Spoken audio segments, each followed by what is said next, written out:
Making your way in the world today takes everything you got. Taking a break from all your worries sure would help a lot. Wouldn't you like to get away? Sometimes you wanna go watch a movie with PJ. Lord, and he's always glad you came. You wanna be where you could see our troubles are all the same. You wanna go and watch a movie with PJ.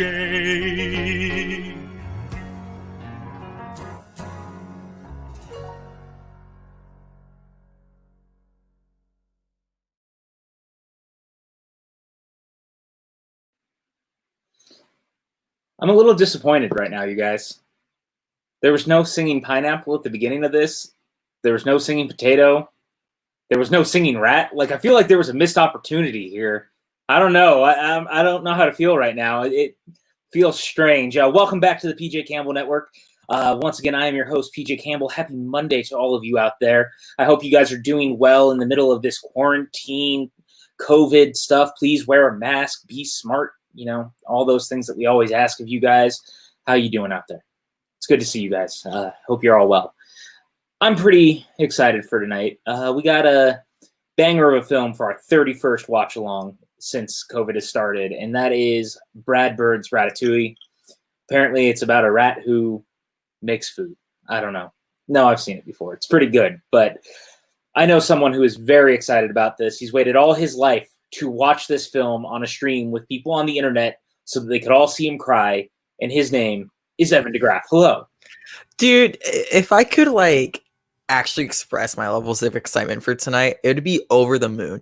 There's something so unique and so special about this movie because it really takes this whole idea of rats and cooking, something that you never expect. And it also it has a little bit of commentary about that later in the film.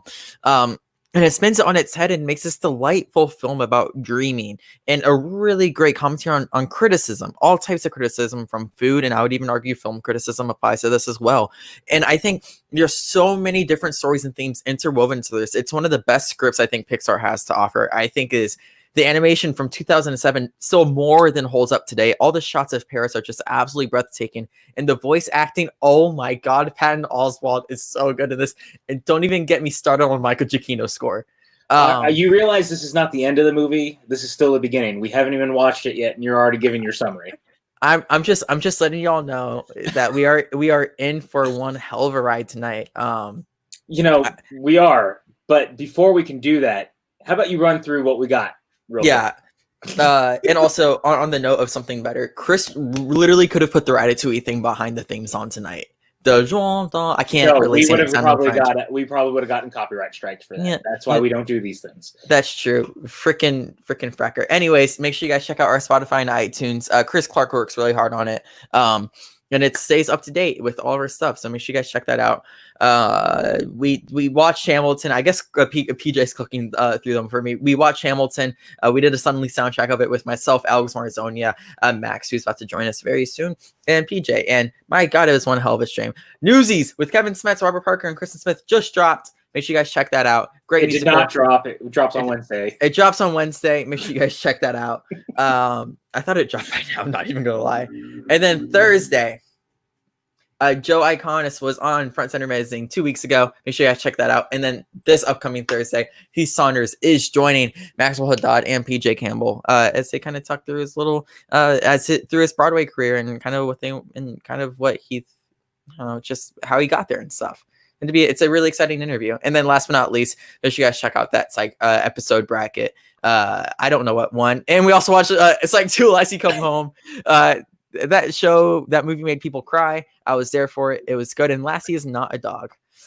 You're correct. Lassie is not a dog. And I'm still not sure if I've ever going to forgive you for making such an erroneous claim on air while we were watching Psych. But, we've got a lot of good stuff coming up. And yeah. I think that there's so much to offer coming up in the next couple of months. I think we might actually talk a little bit about some of that at the end of the episode, and I can't wait. But on top of that, you said him. He got his name out there. If you say it 3 times, he appears just like Beetlejuice. His name is Maxwell Haddad. Oh my God. Hello, my friend. Hello. How are you? I am good. First of all, the real missed opportunity was not a singing eggplant, which is the primary ingredient in Ratatouille. Check your facts. Second of all, I love Ratatouille as well, but I do have some alcohol to counterbalance the overwhelming enthusiasm coming from Evan. And number Cheers. 3, I have a little friend joining me tonight. Rami. Hey, I have one too. Well, that's Chithulu. This is more relevant to what we're watching. That's true. He is going to watch the film. He's going to hang out on the side with me. And he is proof that if you put your mind to anything, you can make it happen. That was a pretty good Patton Oswalt, actually. I'm very, very happy about that. You know, man, I am going to say we've been through a ride here. I'm excited for Thursday. I don't know about you, but I can't wait to talk to Heath. I just wanted to point that out real quick. Yeah, I think all of our episodes so far have been good. We've had really good conversations, and I expect this to follow suit. Heath is a fascinating guy. He's outspoken. He's really unique. He's done a lot of work. He has 3 siblings that also perform and have been on Broadway and in musical theater. They won't be joining us, but I'm sure we'll talk about them. That's a family. Yeah, the Saunders family. So yeah, it's gonna be a blast. Oh, yeah. It really is. And, you know, speaking of a blast, we have a special guest tonight, you guys. Oh God. Someone that he's not on the watch-alongs very often, but I am happy he's here tonight. Someone who does all our graphics, someone who likes to make fun of Evan with me, the man, the myth, the legend, Chris Clark. Sup? Yeah, I haven't been on a watch along in a hot minute. This is going to be fun, y'all. This is Evan's favorite film. I made a commitment that I'm going to be on. This is going to be fun. I remember watching it for like the second time with Evan like 2 or 3 years ago. It's a pretty beautiful film. It's very beautiful. It's probably the most beautiful Pixar movie ever. It's up there. I definitely will say that. But, you know, I just want to say real quick before we start, Chris, you know, we talk about this a lot to everyone, but you really are the man behind all of our graphics and stuff, and I couldn't appreciate you more. And I just want to give you a shout out and give you some love tonight. Without this channel, it would not look nearly as beautiful. So thank you for everything you do. Yep. Are you ready to travel across the world and watch a rat make food for people? I'm ready to rat me up. All right. Well, then, you guys, I believe we've all got this pulled up and queued at 0 seconds. For the next hour and 50 minutes or so, we're going to watch Evan openly weep on camera, and it's going to be quite a blast. And I mean, look, you guys all watched us cry during Psych 2.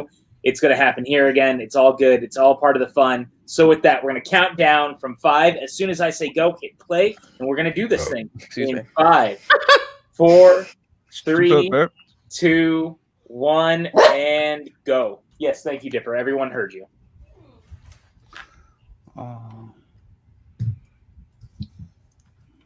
The score from the get-go. Remember when it was Walt Disney Pictures, guys, and not just Disney? Good times. Evan, it's not a gecko, it's a rat. Damn it, Chris. You know, terrible. I got a new mic for my birthday just so you could hear me more clearly, and you still said gecko. Not get go. Disappointment. Also, Ratatouille and The Incredibles start very similarly. I would just like to start off by saying that I agree that the best food in the world is made in France, and in particular in Paris, because the best meal I've had in my life was in Paris. So no lies detected there. So Brad Bird was on point with that. Mm-hmm. Okay. What was it? What did you eat? It's a restaurant called Guy Savoie. It has 3 Michelin stars. It's very fancy. It's like a multiple course tasting menu. Each dish was exquisitely prepared. Really a once in a lifetime experience. That was on my honeymoon. Real quick, guys, I also forgot to mention we do have a Streamlabs account. I went ahead and put that link again in the chat. If you feel like donating to us tonight, the money will go to making sure we have enough tissues that Evan can cry into by the night is over. By the way, I don't know if any of you are on TikTok, but there's this guy on TikTok whose dad looks just like Anton Ego and makes him dress up. And his dad is always so pissed, and it's quite funny. You know, the first time I watched this and the gun went off, I'm not going to lie, I thought we were in for something much darker going in, and it actually terrified me a little bit. I'm not going to lie to you guys.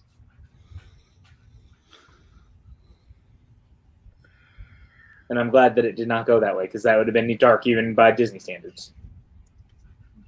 That would be Patton Oswalt, ladies and gentlemen. Record scratch, freeze frame. I bet you're wondering how I got here. Yeah, how very CW of them to do that. You're right. Giacchino's work here is just it Yeah, it might be my favorite score of his, to be honest. It's up It's there. definitely up there for sure. Yeah. I It's so don't. playful. I just love his work altogether. I think that he's just done amazing. I Altogether. would argue he's one of our top modern composers, and I also think he's displayed a unique versatility that makes him so excellent. I agree. His John Carter score is actually like super next level, and it sucks that movie didn't do very well because no one gives the score or the movie the credit it deserves. I love so many of his scores. Super 8, his work on the Star Treks is great. I thought he did a nice job with Rogue One. Of course, all his Pixar work. Up is great. Yeah, he did a nice job with Spider-Man. Doctor Strange. Yeah, and I'm really curious to see what he does with Batman. Yeah, definitely. I'm excited for his Batman score, a lot. I have on my wall sheet music from Rogue One that he signed. It's one of my prized possessions. That's awesome. Oh, bro, that's so dope. His Planet of the Apes scores also are incredible. And the one track he wrote for the end of Cloverfield is amazing. Yes, absolutely. I think. Did he do King of the Monsters also? No, someone else did King of the Monsters. Oh, okay, sorry. No, you're fine. I'm going to look and see who it was. I can't remember off the top of my head. They do something really interesting with Remy's character design, where he is the brightest brat. Like on the color scheme, like his fur is the brightest out of everyone else's, and I think that's really interesting. It was Bear McCreary who did King of the Monsters. It reminds me of the Cloverfield music. That's why. Yeah. Mm-hmm. Also, let's shout out his dad, voiced by Brian Dennehy, who recently passed away. The late, great Brian Dennehy, the man who would go toe-to-toe with Sylvester Stallone in First Blood. Yep. And in one of Patton Oswalt's comedy records, he has a great bit about running into Brian Dennehy, talking about how, like, Hollywood, everyone is thin and they don't eat, and how him and Brian Dennehy were the only two at, like, an event eating from the buffet, and Brian Dennehy turns to him and goes to, character actors, who gives a fuck if we're fat? Yeah, that's one of my favorite stories that he ever told. It's so playful, so funny, and sadly also a little bit true, to be honest. But yeah. Oh, here's Chiquino's score. I love the way the movie visualizes when he's tasting something. The background drops out, and it almost expresses the flavors as color and sound. Yes, because I think everyone experiences different things in different ways. That right there is my favorite. Eating them together and just the colors. Also, I think this film is a lot more reminiscent of like the Disney mission statement than people kind of give it credit for. As like you kind of see like Remy kind of explore what humans mean and their way of innovation and kind of how it's so different than anything else in the world. The idea of creation, I think, is really interesting. That's a very astute point, Evan. I'm very proud of you.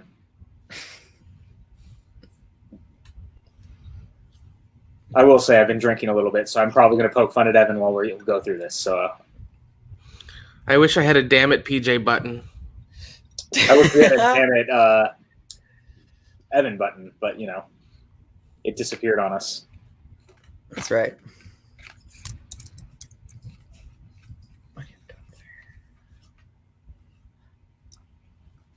Cheese. I just love how excited he is. I remember hearing a story back around the time this movie was coming out that Patton hadn't told his family that he was doing a Pixar movie, and he revealed it to him by saying, "Hey, come watch the trailer for the new Pixar movie," which is so delightful. I love Patton Oswalt. Yeah, he's such a passionate guy, and that passion comes across in his voice in this performance. I think we've talked about this before. I think it's a huge mistake that awards, especially Golden Globes, Oscars, etc., don't have a category for like best vocal / mocap or unseen performance, because it's such a skill to do a great vocal performance. And I think Patton in this film is particularly excellent. I agree. I think a lot of the vocal performances are in this one, especially from some of the side characters.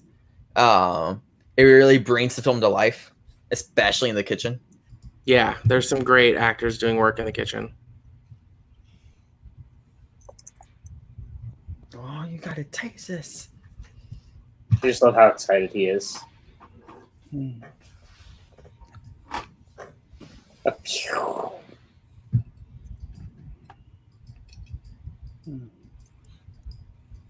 Lightning. I like that as a word. Can we put that in the dictionary? Lightning-y? Exactly. You can really take any word and add E to it, and it becomes a thing.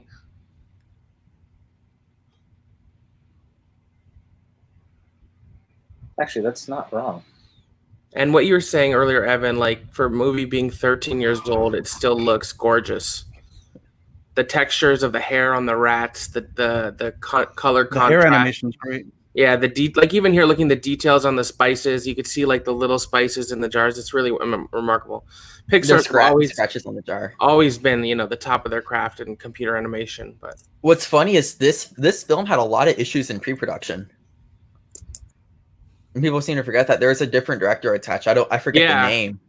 I remember that. Yeah, and it was kind of a different movie too. Mm-hmm. Yeah, this was one of those scripts that Brad Bird didn't write. I mean, he made a lot of revisions, so he became a writer onto it, but this was not one of his written scripts, which is different for him because he usually writes all of his scripts. And also, I would argue this is one of Pixar's most important films because this is what kept Pixar from going to Apple. Mm.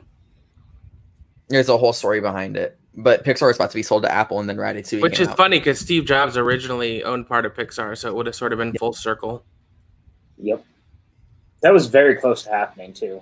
That was around the time that there was also the fallout with, Circle 7 existing and things like that. So There's a great, great documentary to be made about the history of Pixar one day. yes, absolutely. All of its ups and downs. I look forward to that day. I really, really do. It just, not to go too far off topic, but you do wonder how much freedom, considering Disney, they'll be allowed to go into it because there are some darker moments. Especially with Lasseter attached. I was trying not to bring that up specifically, but yes. No, it's part of the history, sadly. Pixar is my favorite production company, so every time I watch a movie, even if it's something like Cars 2, I just adore the crap out of them because there's just this like heart to them that they all have. They all have the soul. I'm a huge Pixar fan as well.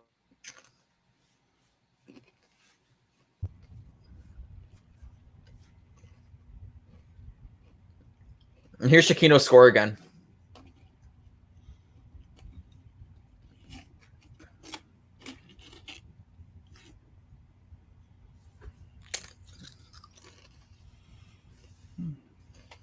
Oh boy, this is a lot.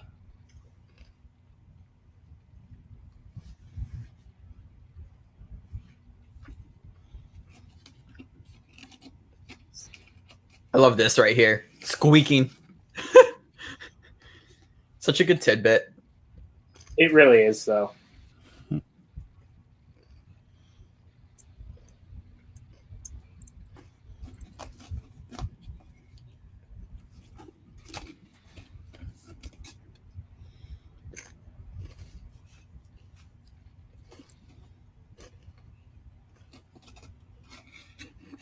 It's a really great action beat in the middle of this movie, to be honest. Like, the animation just handles it so well. I like the way it plays out. It just looks very cool. Crack of the walls, you can see the dust, and then hundreds of rats. That must have been a bitch to animate. Has anyone checked out Patton Oswalt on Comedians in Cars Getting Coffee? They went back in time.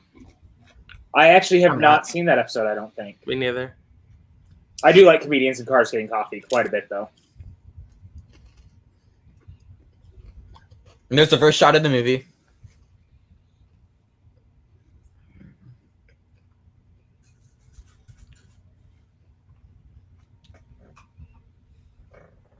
I love how they have an escape plan. It's my favorite thing. We're just get the fuck out of here. We gotta go.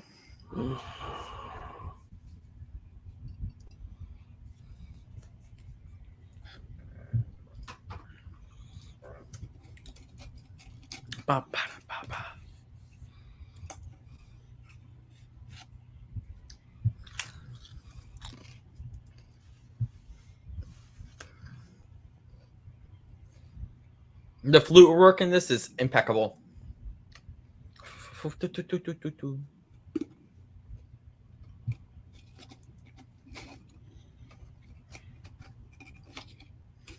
It's also so obvious that Giacchino gets his influence from Williams too, which is perfectly fine. Well, I mean, that's also part of the reason that Super 8 works as well as it does, because the entire movie is an homage to Spielberg and John Williams, obviously, for that reason. And, you know, him doing a very John Williams-esque score with it was always so good.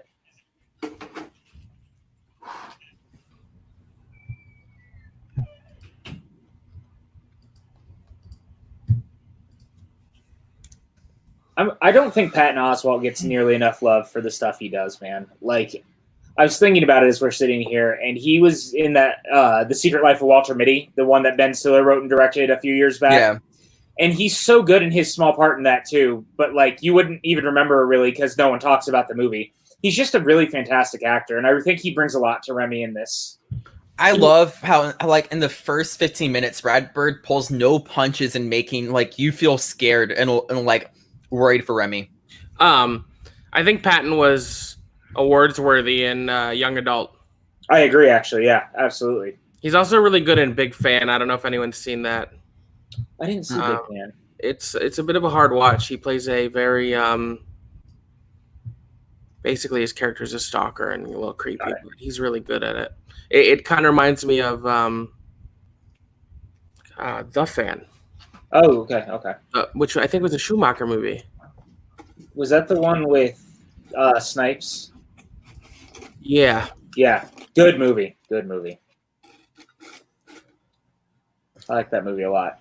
And a lot of it takes place in San Francisco at the old Candlestick Park, which is kind of fun because I grew up not far from there. I was a giant. Oh, no, sorry. That's a Tony Scott movie, not Schumacher.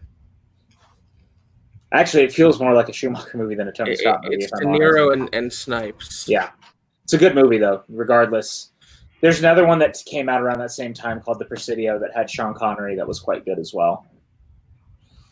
Yeah, it's similar. It's basically replaces baseball with football in Big Fan. I'll have to check it out. I kind of remember when it came out, but I never actually saw it. I think Patton is better than the movie as a whole, but it's worth watching for him. He was even really good in Agents of S.H.I.E.L.D. Yeah, and I love him on AP Bio. Mm-hmm. And I was sad that show was canceled, but then they brought it back for Peacock. Yep. I love this animation of Gusteau in the book. Yes. Yeah. I also love Gusteau as a character in general. You really needed someone else to talk to Remy to like give him that wonder and excitement, especially in his moments of despair. Well, and I love that it's talking to him. Like it's a full character to Remy. Like it's not. There's just something so interesting about that, you know. And good old Brad Garrett doing the voice work. Yeah. Just the flute in the score. Oh.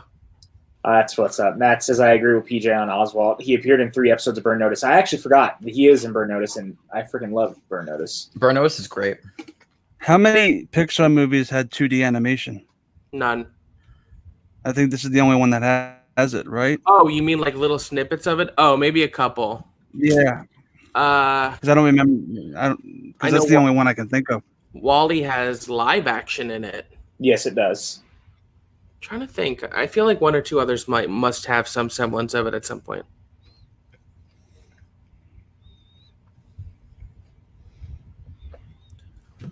This inner dialogue is so good. He said, "Don't steal." He said, "Stop! Don't steal from these humans."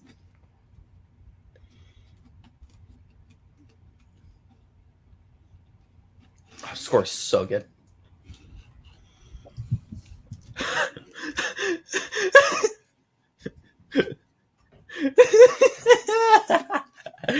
It's so good.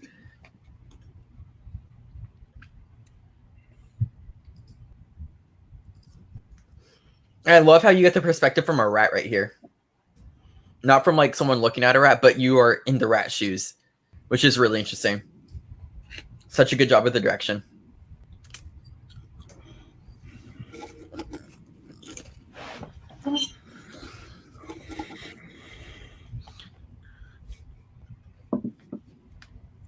Here's the money shot. Yeah, this shot right here really is beautiful. Oh, breathtaking. It is. It's almost photorealistic how good it is, man. Like, before photorealism really became a thing in animation, I always felt like this was one of the first times I felt like it really captured that type of aesthetic so well. Yeah, this and Coco, I think, are the two Pixar movies that does it really well. Like when you get like a scenery of a city.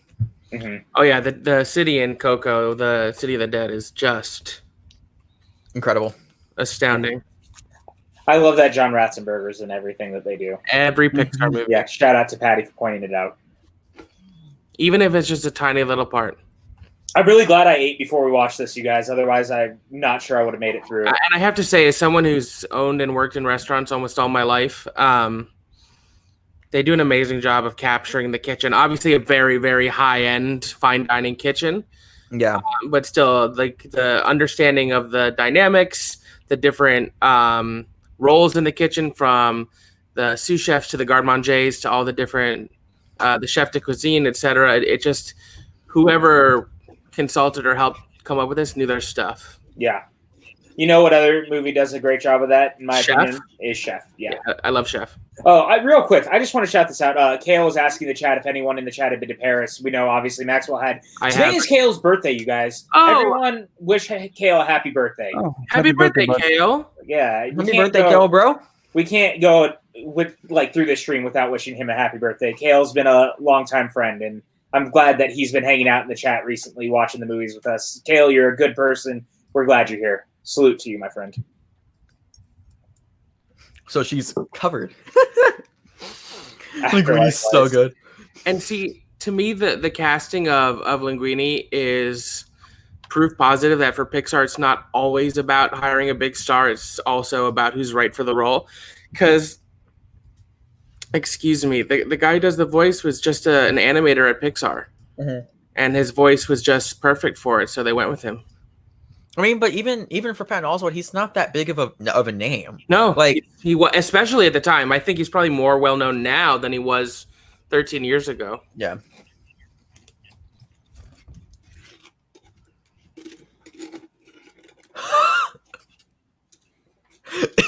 Fucking Skinner. I'm glad it worked out. Another fun fact about this movie is it opened on June 29th, 2007, which is the same day the very first ever iPhone released in the United States. Oh, wow. And I didn't know remember that. this because I was with my friend at the King of Prussia Mall, Pennsylvania, to go see this movie on opening day. And we walked around the mall first because we had time to kill. And we walked by the Apple store, and there were thousands of people in line to get the phone. And now everyone has them. Right. For some reason, that's always been just one of those things that stuck with me. King of Prussia is beautiful. Yeah, it's a great mall. Kale says thank you guys for the birthday wishes. It's also what's also funny about that is when we were talking about the Apple deal, that really Welcome comes back. full circle because they dropped the phone on the release of Ratatouille. Yeah.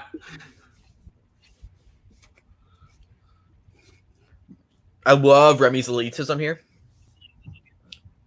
Straight up, such is a dick about Linguini.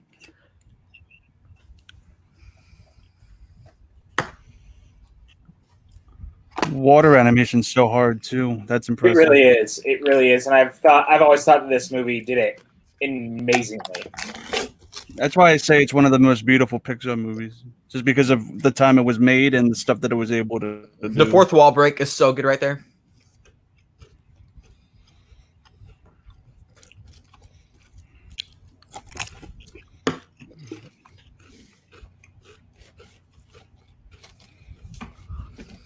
And I love how smart Remy is in this film. Kale's like, oh my God, you're right. I remember the Super Bowl ad for the iPhone. That's amazing.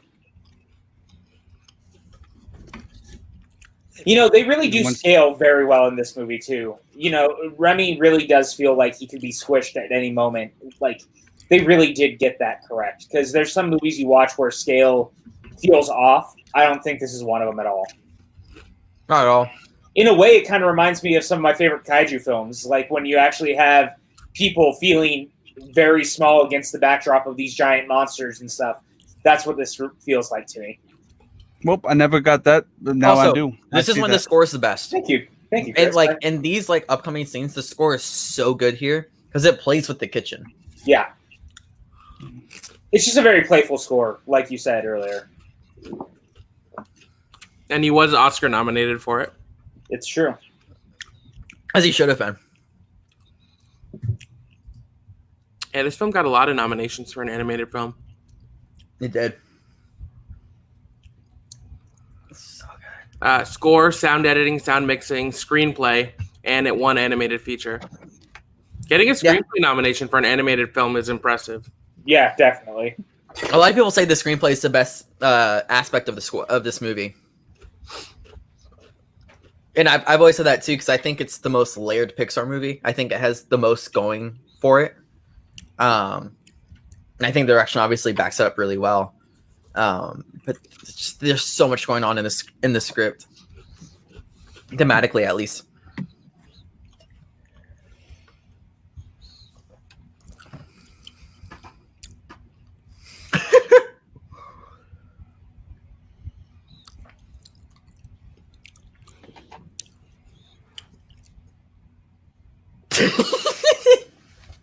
This animation is so good. And here's the memed moment, y'all. It's about to come up. There it is. That's the meme. The you throwing some bay leaves. Probably red peppercorn. I think that was basil. Basil. Garlic. That look he gives is so great. Because he knows this is his shot.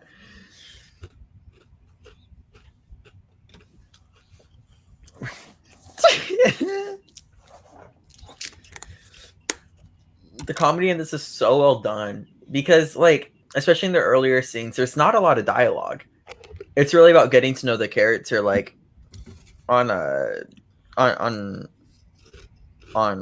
photographic level and a video level where it's just I like that he washes his hands. Yes, but that was set up earlier when he says, "Keep our paws clean," so I walk my 2 feet.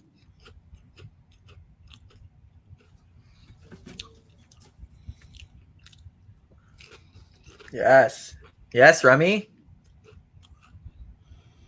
More garlic. I am straight vibing to this score. It's just so good.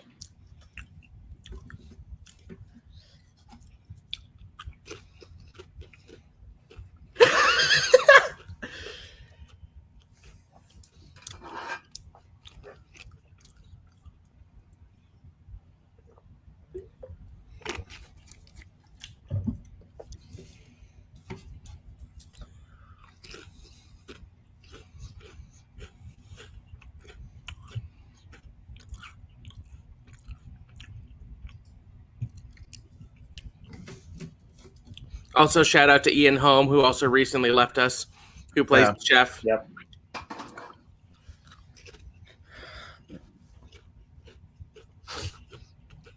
Reverend. Also, Skinner is so inspired by Gordon Ramsay.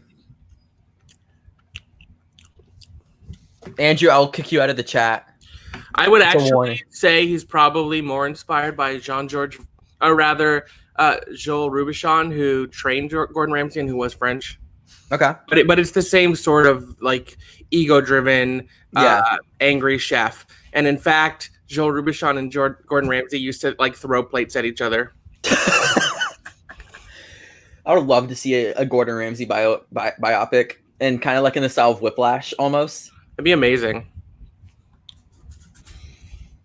Thank you for dropping all this food knowledge that I don't have. It actually like elevates this film a little bit more too. I was going to say the wrong French chef, but it is Joel Robuchon, who has passed away as well. I love it. He grabs him by the collar. He says, you wait your ass right there. Also, that soup changed color. It was red. It's now white. Go, Celine Leclerc. Also, they do the French accents really well in this.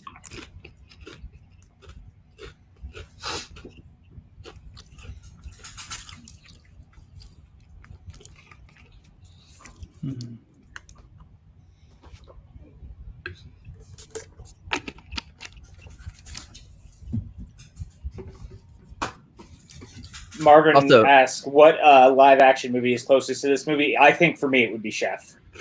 Well, Mousetrap. Live action. Like, what do you mean? Like, in terms of what it is, or? Oh fuck, that's a great question. Because Mousetrap comes to mind for the live action version. Yeah, I mean, certainly you have two elements. You have the cooking element, and you have The guy who died.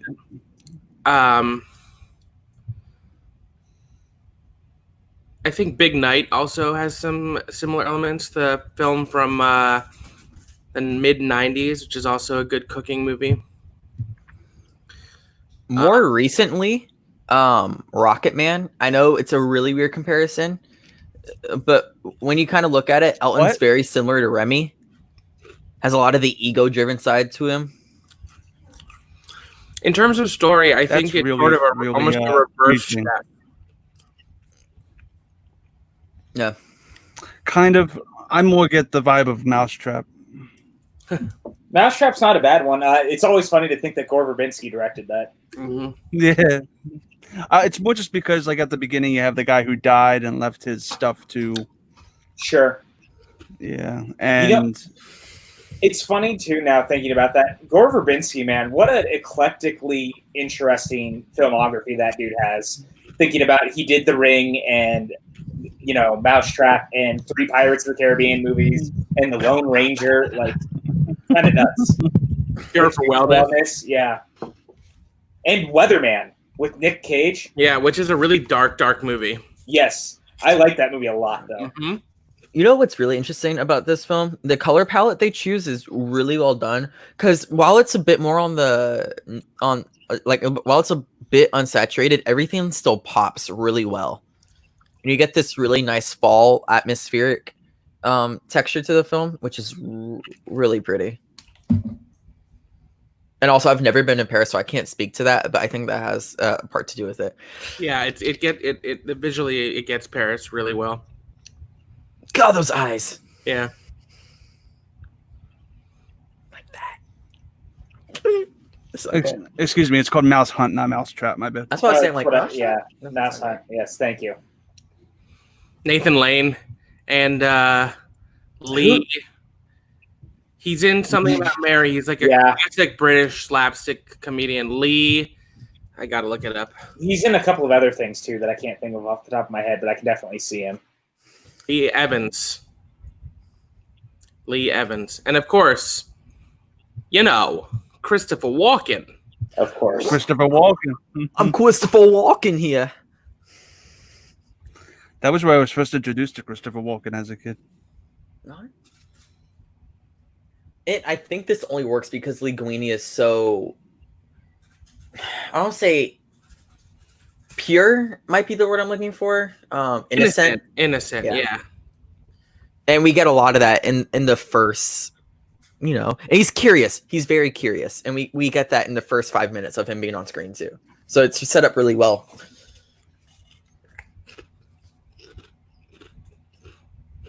I love his peach fuzz on the bottom. It reminds me of myself.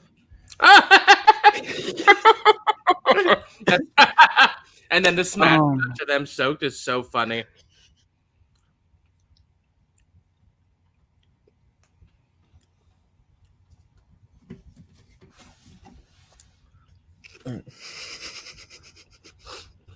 I love how he's so trusting.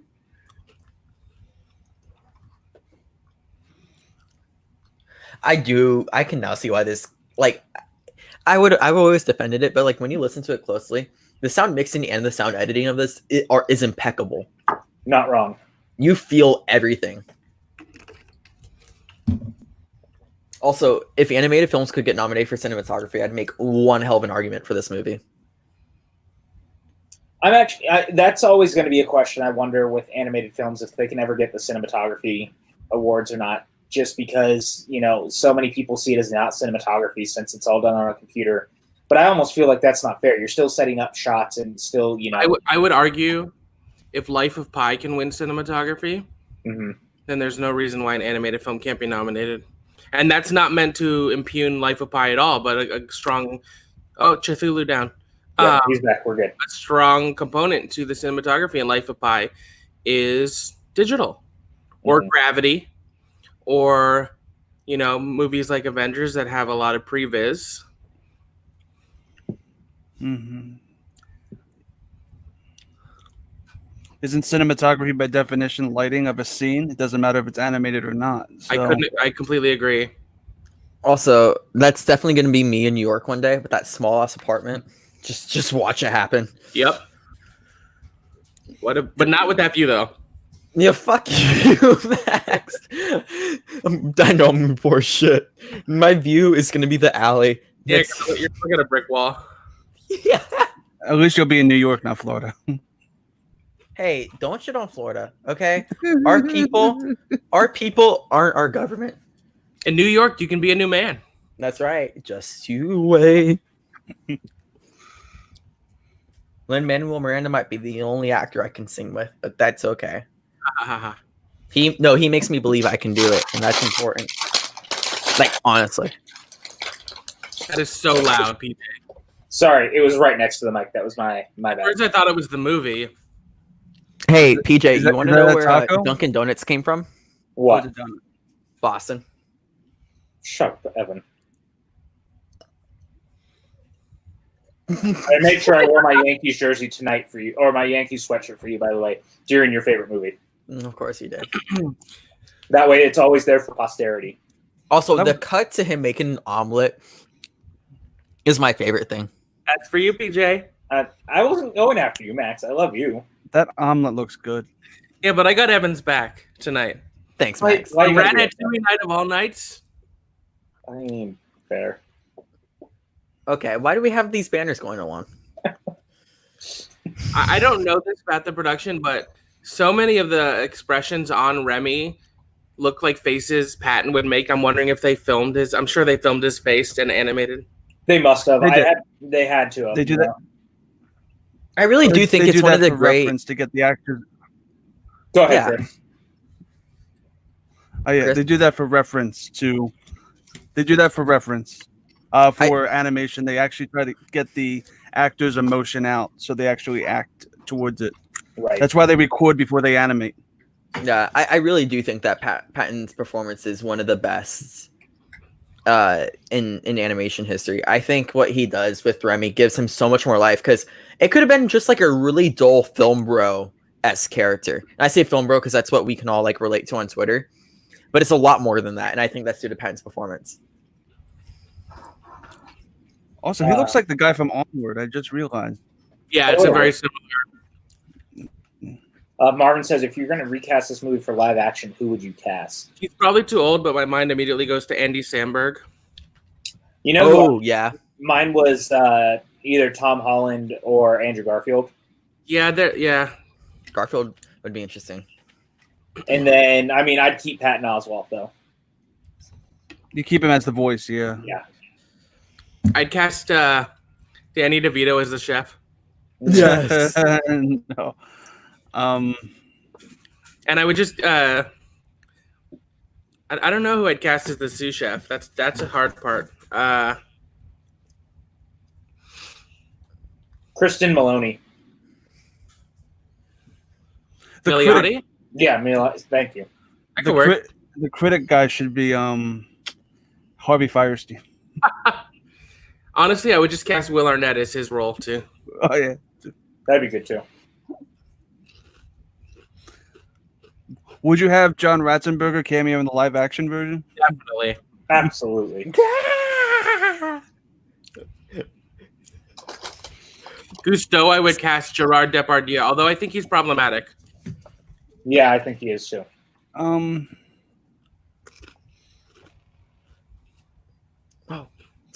No. And he's just so hungry, bruh. It's so good. If he was still alive, Gusteau would probably have been Richard Griffiths. Robbie Yeah. Coltrane is Gusteau. Yeah, you could do Robbie Coltrane for sure. Robbie Coltrane would be great, yeah. But Did you guys see Chris's eyes light up when you said that? Oh, You yeah. said Robbie Coltrane, and Chris was like, yes, please. I Yeah, would he's a love great that. actor. He also loved the Danny DeVito reference too. Yeah. Yeah. Robbie Coltrane and Danny DeVito in like a bunch of my favorite movies. Well, that is true.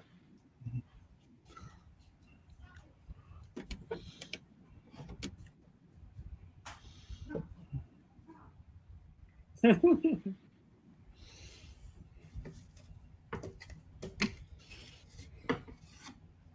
way he reacts.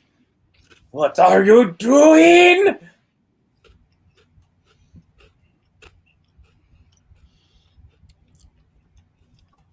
He can be too familiar. One can get too familiar. Wait, is that a reference to what I think it is? Did I just pick up on a dirty joke? One can get too familiar with vegetables. Is that a dirty joke? I never took it that way. Me neither. Oh. Evan, get your mind out of the gutter. Hey, look. This is an adult film first. Like, let's be honest. This is horrifying. I don't know how to respond to that. What?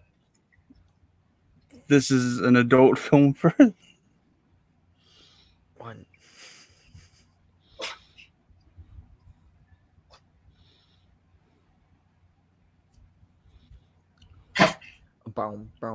And I love how Giacchino was able to switch up the score here to something totally different than what we've been hearing, because it's something totally different, and it was a new idea introduced into the film where it controlling the hair. It's just the score is very meta into itself.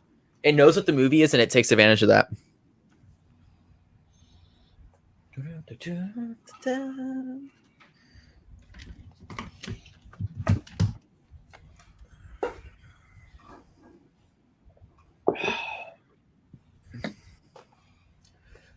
I can't wait for the ride to open at Epcot. I wrote it in Paris, and it was so good. Isn't it trackless? Yeah. Fuck. God damn it.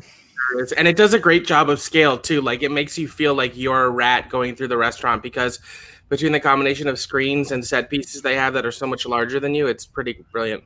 I'm so glad that Disney's finally giving this movie some more love. Like, I think at first they definitely turned a blind eye to it, but over time they've realized, oh wait, there's a lot of profit off here. It made sense to do a ride of it in Paris, right? Oh yeah, for sure. You know, they decided to make a few more family-friendly attractions at Epcot. Because really, Epcot had nothing besides, like, ride-wise. I mean, it had the seas with Nemo and Friends, Spaceship Earth. Yeah, but it wasn't a lot, like, for the price ticket. Yeah. Well, for families. Yeah. Epcot's always a good time because I can go get really good food literally anywhere. Do they explain how he can control him by the hair? No, they just have the line, this is strangely involuntary. Oh, okay, yeah, because I'm like, I don't think they ever explain it. That's honestly, there's a couple of like leaps you need to make, but as long as you're able to buy into it, which you do, I think at least I buy into it, it works. No problem. And it does a really good job of also showing them bonding too, especially in this montage. Like, you actually get the idea that they're becoming friends and not just coworkers. Yeah, this montage really sells I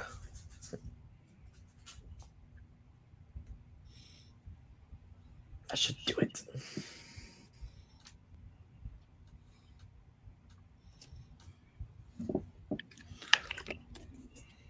He's such a dick. Skinner is such a good villain. He really is, though.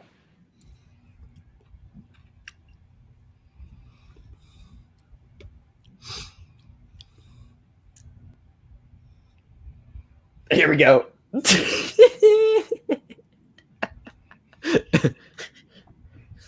This is so good. I like the way this whole sequence plays out.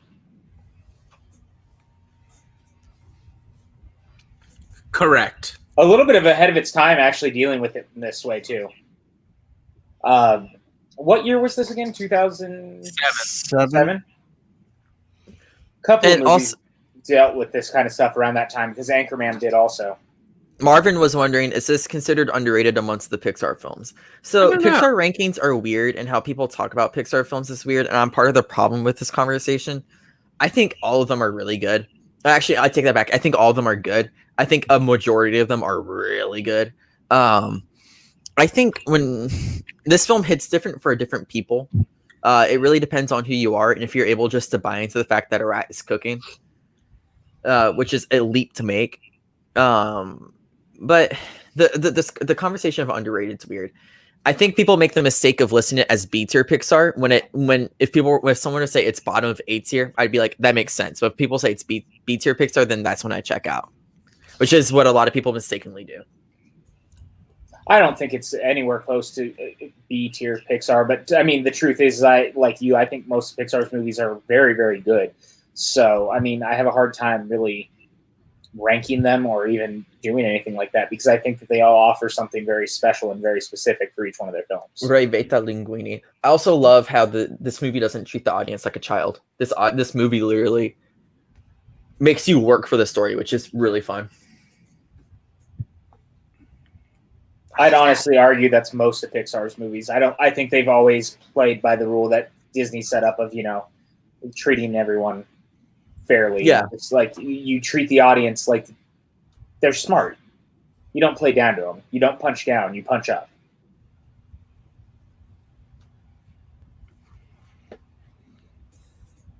It's also interesting that it shows a lot about Skinner's character, that like he didn't read the letter when he was first given it to him, or even the night of, or even the day after.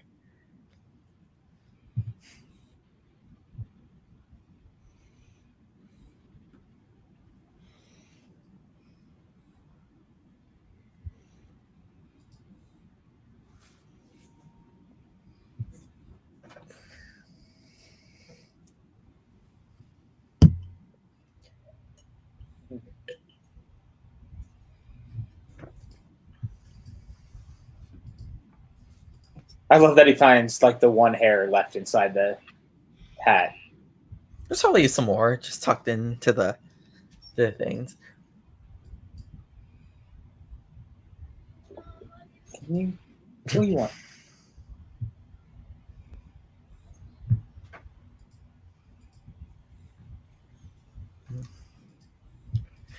In the Chikino score, here we go.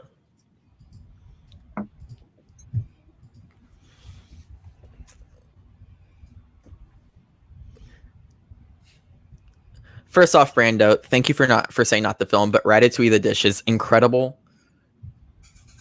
Yeah, but I don't agree that it stinks. I think it's delicious. Brando has a lot of unpopular opinions. That is true. That is on brand for Brando. He's never had it properly prepared. I don't know. Everyone likes their own thing. Who cares? Yeah, I don't care. I just like giving Brando a hard time. Nah, this is typical Brando, Max. If you don't know Brando, I don't. He's a friend of Ryan Snelling and Jay Williams. And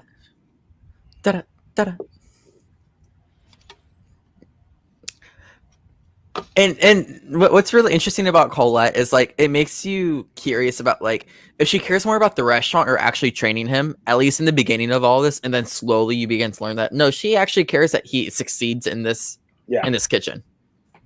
That was apparently a dig too far at Brando. That checks out. What about Jay? No, he said that Ryan is his Padawan. Yeah, no, but what about Jay? This is my Padawan. That's right. This is my Padawan.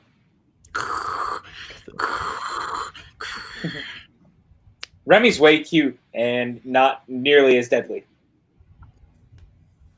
We don't need a deadly rat. Oh, he's twerking on us. Oh my god, Max. Also, I love this. The best restaurant gets the best break when he's fucking bribing. It's so good.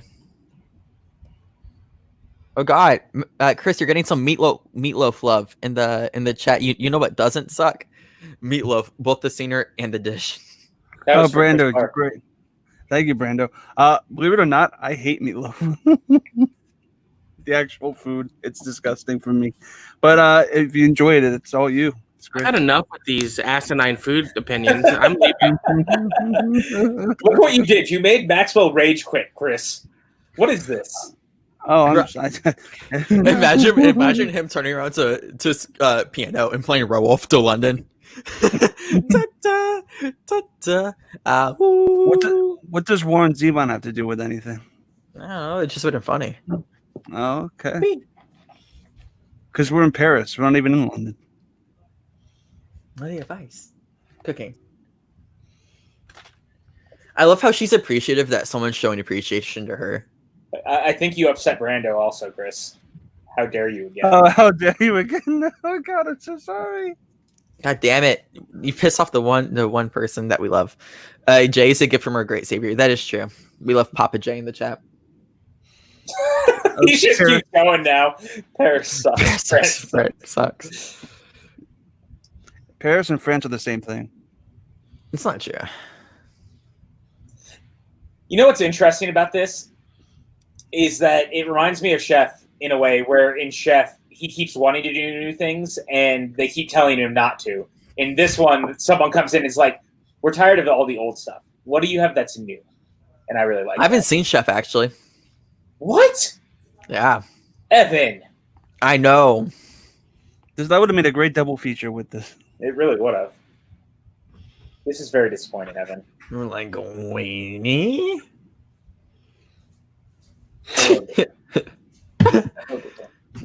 As he has a fucking tuna in his hand. You see it? He has a tuna in his hand. It's either that or salmon. One of the two. Oh, it's Remy. If Ryan's a chef, he would only make microwave pizza rolls. Bagel bites are great. PJ, you have anything to say about that since you live with Ryan? I think he's a better cook than Brando's giving him credit for. Oh shit! It takes skill to make the perfect pizza bagel. So. Bagel Max decided to come back. Hi, Max, you're back. He got really upset about the meatloaf comment. Furious. I'm guessing you went off camera, got your phone, ordered meatloaf, and sent it to Chris's house. No. Bro, I absolutely love here how Skinner's trying to set them up for recipe, and they both know it. But Colette is so ingrained in like culinary culture, especially in the kitchen, and Gusteau specifically, where there's such misogyny because of Skinner. Where you're just kind of programmed, you're like, all right, we got to do it. We gotta do the recipe, and Remy's just like, fuck that. It's not what I'm about. PJ, stop being nice to my nemesis. It's got a point. Pizza.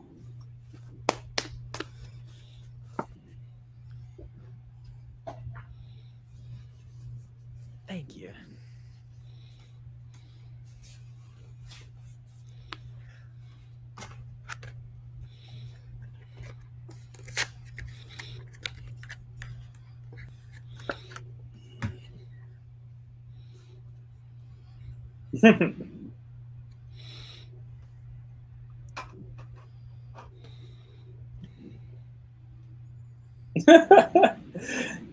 It's a very Bruce Campbell in Evil Dead 2 where he's fighting himself. That's what it reminds me of. That's true. Very hard to explain. This is only worse because Linguini is so awkward. Apparently, Brando says you need to apologize to Lion King right now because this is your favorite movie. Why do I need to apologize to Lion King? Lion King isn't my favorite movie. Brando, where are you getting this from? It's not even my top 10. It's good. It's really good. How can he change it? They love it.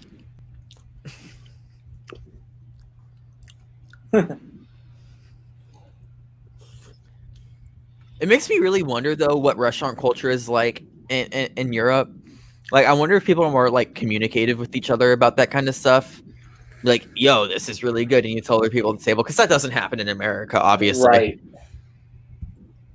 Yes, it does. Where? Kitchen culture tends to be pretty toxic. I'm generalizing, of course, but there's definitely a clear hierarchy. There's definitely misogyny. I agree. Sabotage might occur. I don't know. It really depends. I mean, all kitchens set their own culture, and it stems from the top. But you hear a lot of stories. A lot of stories. That's fair. Just Google. Go read Eater.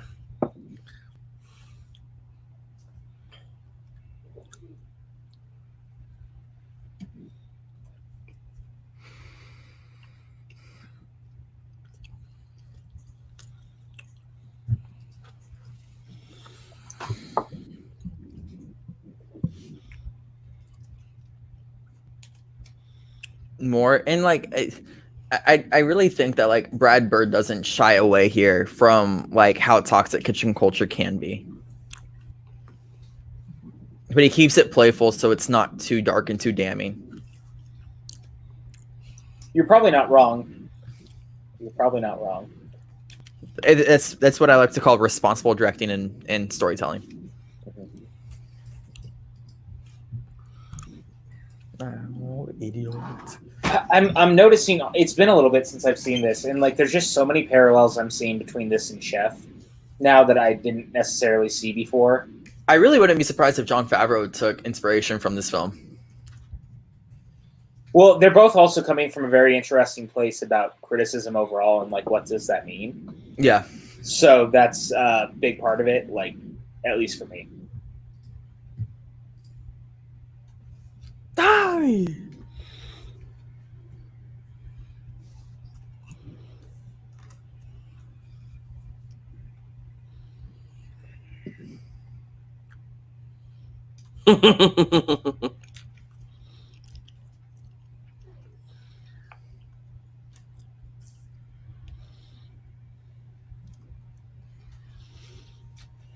Rebecca Menta. That's a throwback to when he said Clint Cleanly. I can't remember, but y'all know what I'm talking about. Hope.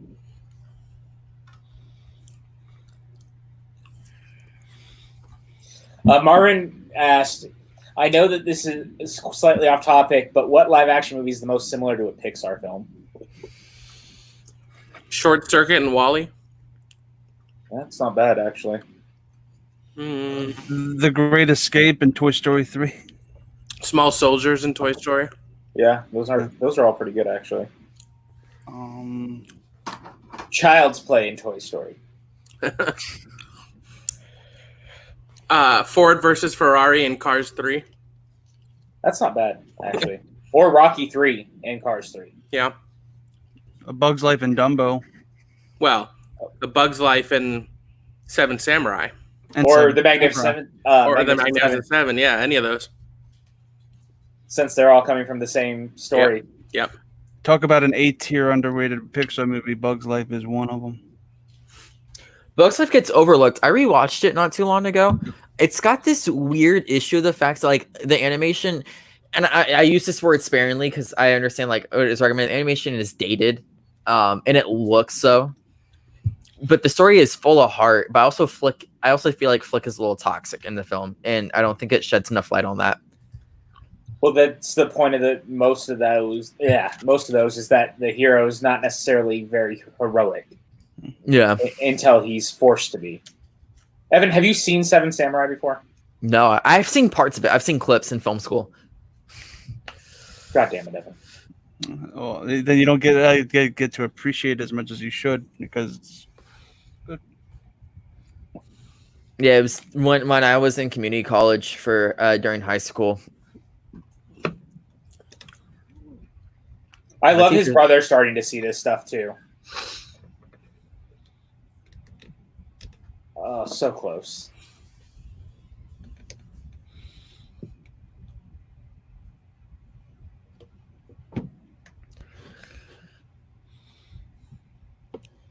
Emilo's so good in this film. He brings a certain heart to Remy that you need in the family. Like it's a really good showing of a brother dynamic. Nope. Nopey. Nope.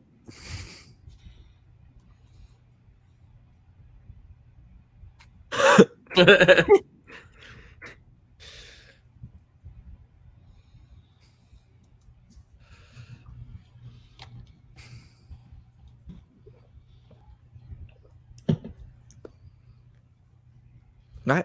Ratatouille. Does not sound delicious.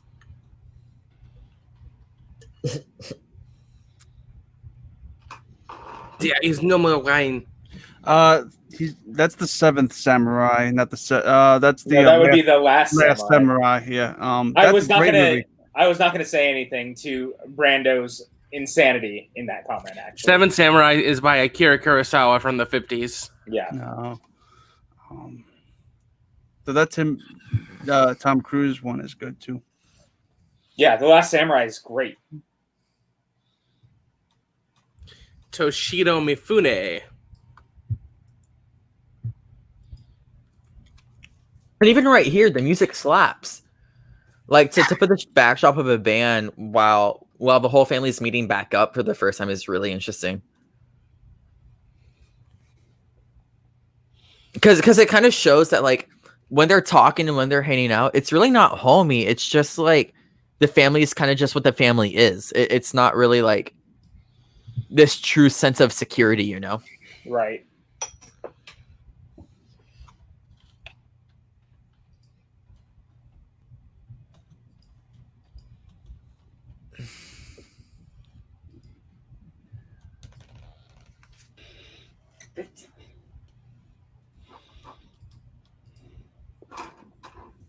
I love this whole scene too. It's just so good. And like I said, when I say like this movie has layers upon layers, this is what I'm talking about.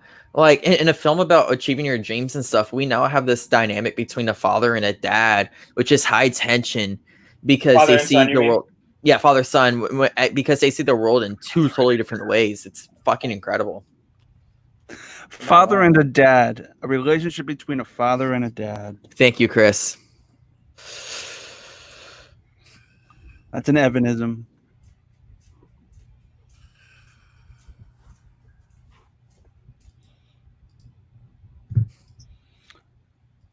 There are naked ladies in Seventh Samurai. No, don't stop giving Brando and his opinions air right now. Okay.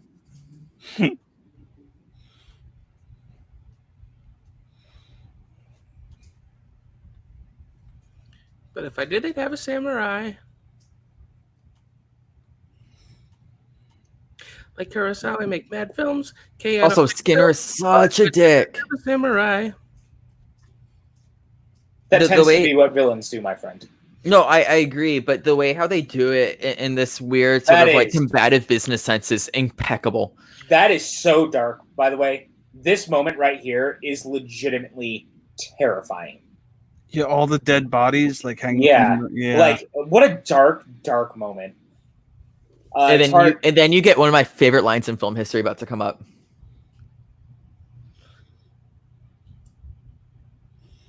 Ballsy for Pixar to do that. Pixar very rarely, in my opinion, shies away from being able to do things like that. That's I consider. That's why I think I can consider them such a classic studio and classic storytellers. They just do amazing things, man.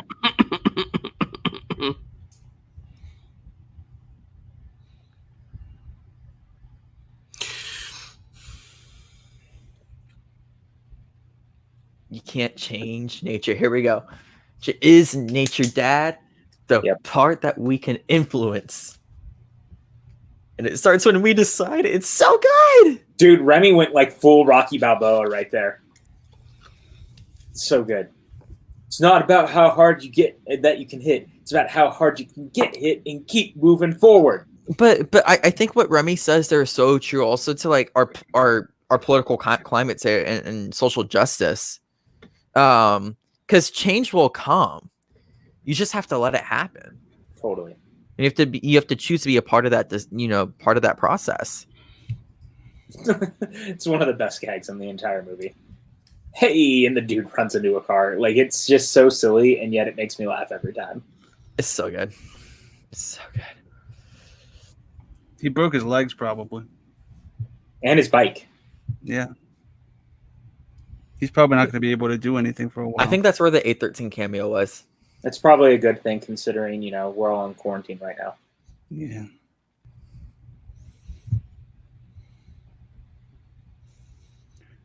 Where's the actual A13 cameo? I think it was just then when the guy ran into the car. I think it was the car.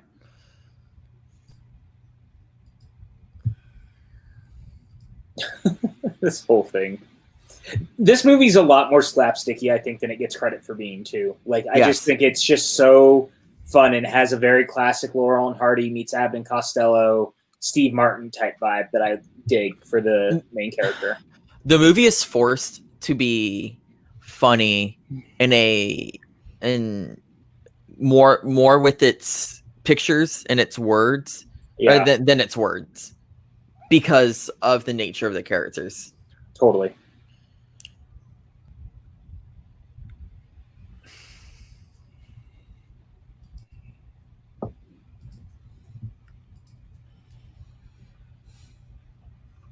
What's my issue with my card?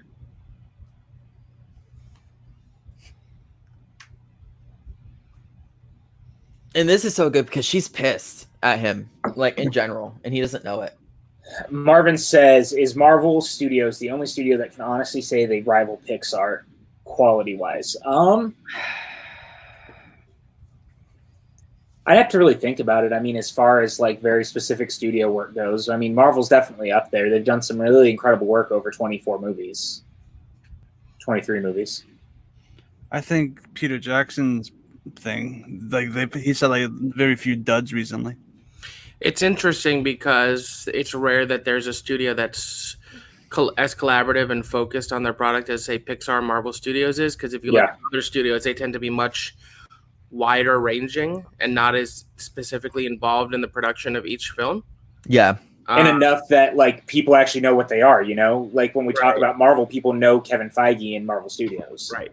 But like if you look at just like Universal, they make so many movies in so many different directions that it's not the same thing. It's not. Blumhouse is the closest, probably, if we're talking Universal. Like as a subsidiary, Blumhouse is very similar, but they make a lot of duds though too. Yeah, I mean, you could take A24, but sometimes they just buy the rights to a movie and they didn't have anything to do with the production of it, and they just distribute it. So it's hard to say. I'd say Marvel's the closest as far as Pixar goes in terms of quality. I don't think personally I would compare their quality, but I think they're different beasts. I think they're hard to compare. I just mean like if you're looking at pure track record between two studios though, that are very specifically driven to do what they do in their storytelling, I think that they're both the closest in terms of that sort of quality, that there is an air of being able to at least say that they're very similar in that regard. Right. Well, and they are both owned by Disney. Yeah.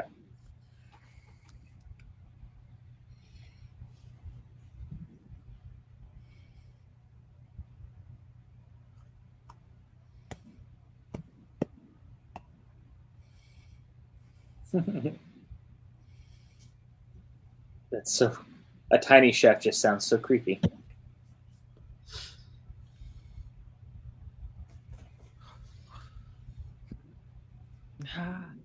I think this scene's really like weird, but in all the right ways.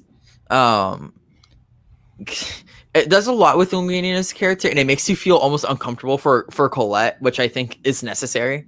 Yeah. As you see her literally grab for the pepper spray. And she really thinks he's going nuts here. Yeah, totally.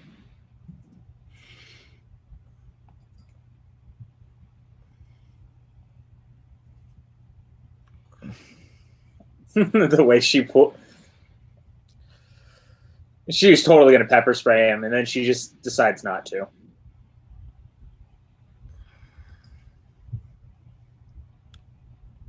What a sweet moment. And the score goes so well with it. And here we go. This is our first introduction to, I would say, the second primary antagonist of the film. And we are more than halfway through. And yet, some people would argue he's the most important character in the film. Probably not wrong.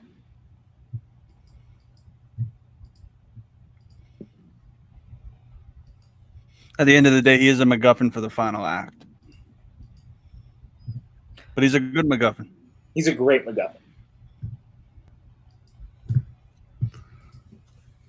It's popular. The way he spit out his wine just now. I will be right back. And that's the late, great Max von Sydow, isn't it? No, Peter O'Toole. Peter O'Toole, thank you. Also late, also great. Yes. Rest in peace. This movie's actually full of really great, talented actors, man. Many of whom have passed away. Yeah. It's crazy that this was, 10 years ago? 13. No, 13. It should be noted, the voice of his butler here in this scene Brad Bird. Yep. Perfect. I will be right back. Oh, there goes Chris. He said he'll be right back. He's gone forever. What did you do, Evan?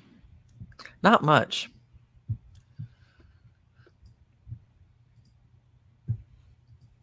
Something. Playing Tom. He literally doesn't know. Like, I know. I love how innocent Linguini is in this outside of Remy. And fucking Skinner is so paranoid. It's so good. Such good writing. Skinner's just a mean guy. The theatricality of it.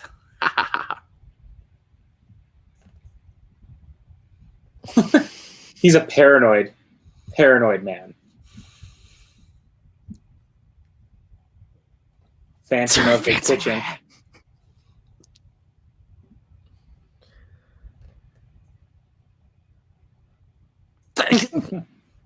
You're concerned about this. That's What my about- favorite about you. It's so good, dude. It really They is, know what's man. up.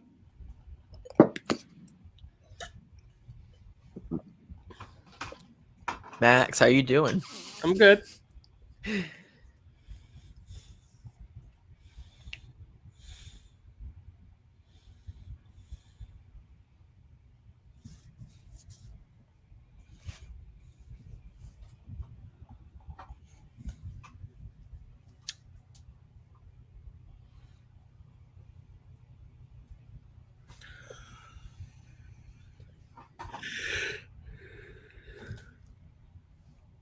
Burritos.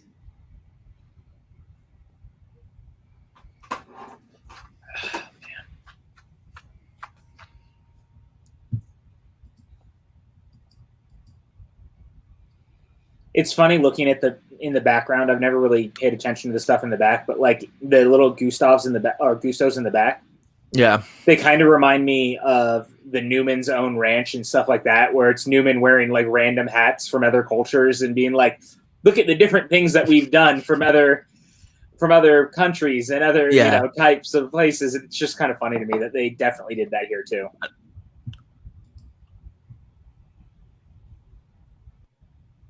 And what I think they do such a good job with Colette is it becomes more of a personal growth for Linguini in this film rather than Linguini and Remy growing. You finally see Linguini becoming more of his own, and I think that's really important for what's upcoming. Yes, and their codependent relationship, you now see Remy becoming a lot more isolated, and that's super important. Well, I mean, it being isolated is always just an important thing anyway, I think, for character development and pushing a character into a very specific direction as it is. And that's him almost admitting that his dad's right. Mm-hmm. This is a great shot, by the way, with the light coming in that way. The way he said that, how the world really saw me, for whatever reason, it reminds me kind of like a hard noir film. Like, it's just the way he delivers that line.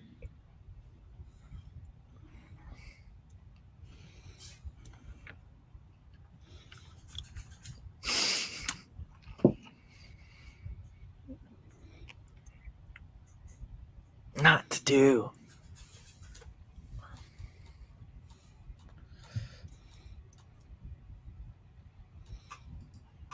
Their problem. Oh, we got a Streamlab that came in from Mike K.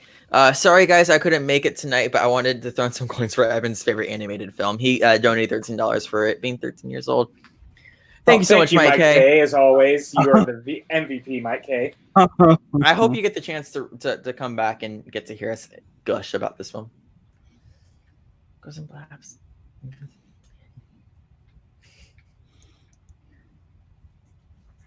You know what's a really interesting parallel that I just saw? What the scene? Are you talking about when Ego comes in towards the end? No, we're about 112 in where Remy's talking to the Gusteau cutouts. But I would say like the way how Remy talks to Gusteau is kind of the same way how Linguini talks to Remy, and it's really interesting.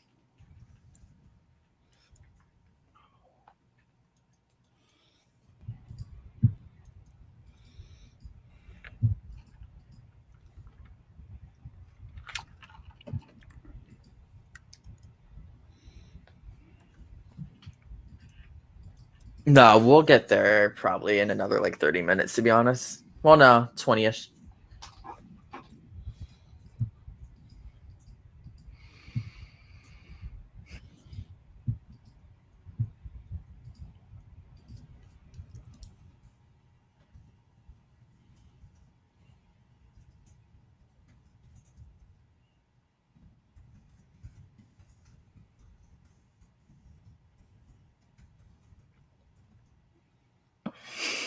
I have a son?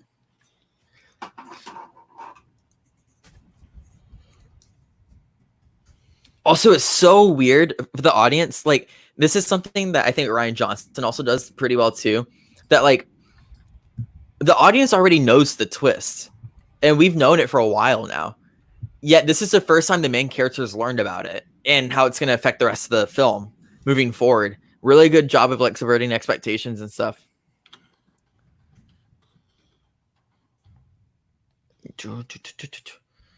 And here's Shakino back on, just flexing his score, flexing his muscles right now.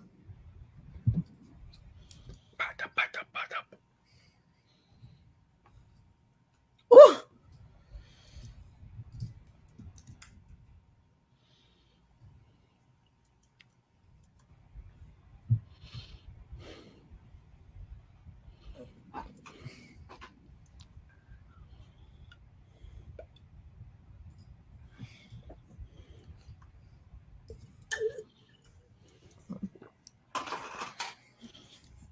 Pa-na-ta-ta.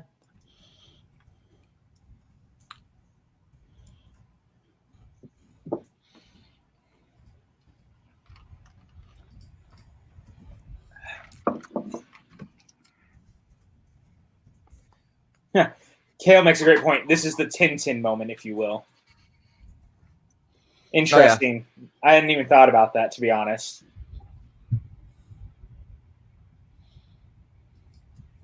That shot, for whatever reason, reminds me a little bit of Charade. It's a movie I love very, very much. And that whole sequence just kind of reminds me of it.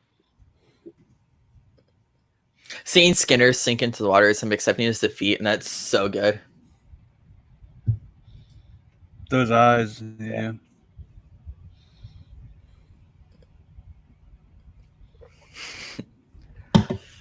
What's weird is we never learn his last name. They know it's Ravioli, sorry. Linguini. Yeah, no, it's Linguini Ravioli, I think. Who? Linguini.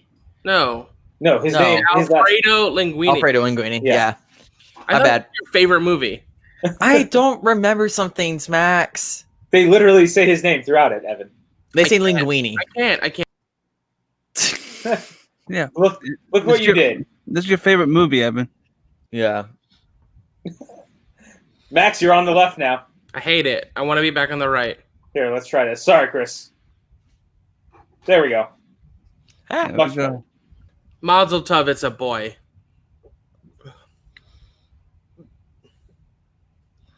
I like this song. I do too. Again, I think the music and the score in this movie is just so wonderful, and it really does complement the movie. The thumb. What a great callback.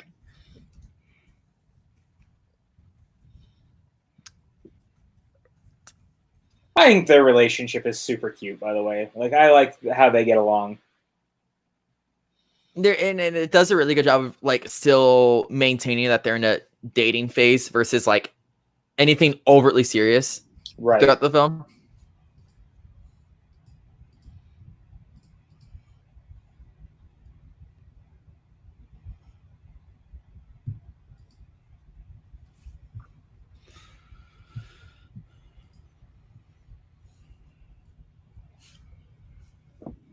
The Cousteau part. Marvin says, should Pixar make a sequel to this movie? No. This film is perfect alone. Don't touch it. Yeah, I don't want another. It's not that I don't want another. It's a very good single story. I also am not the biggest fan of the story is there though. I also was not the biggest fan of The Incredibles 2, as I've said before. So for me, I'd rather Brad do different things that are original and new.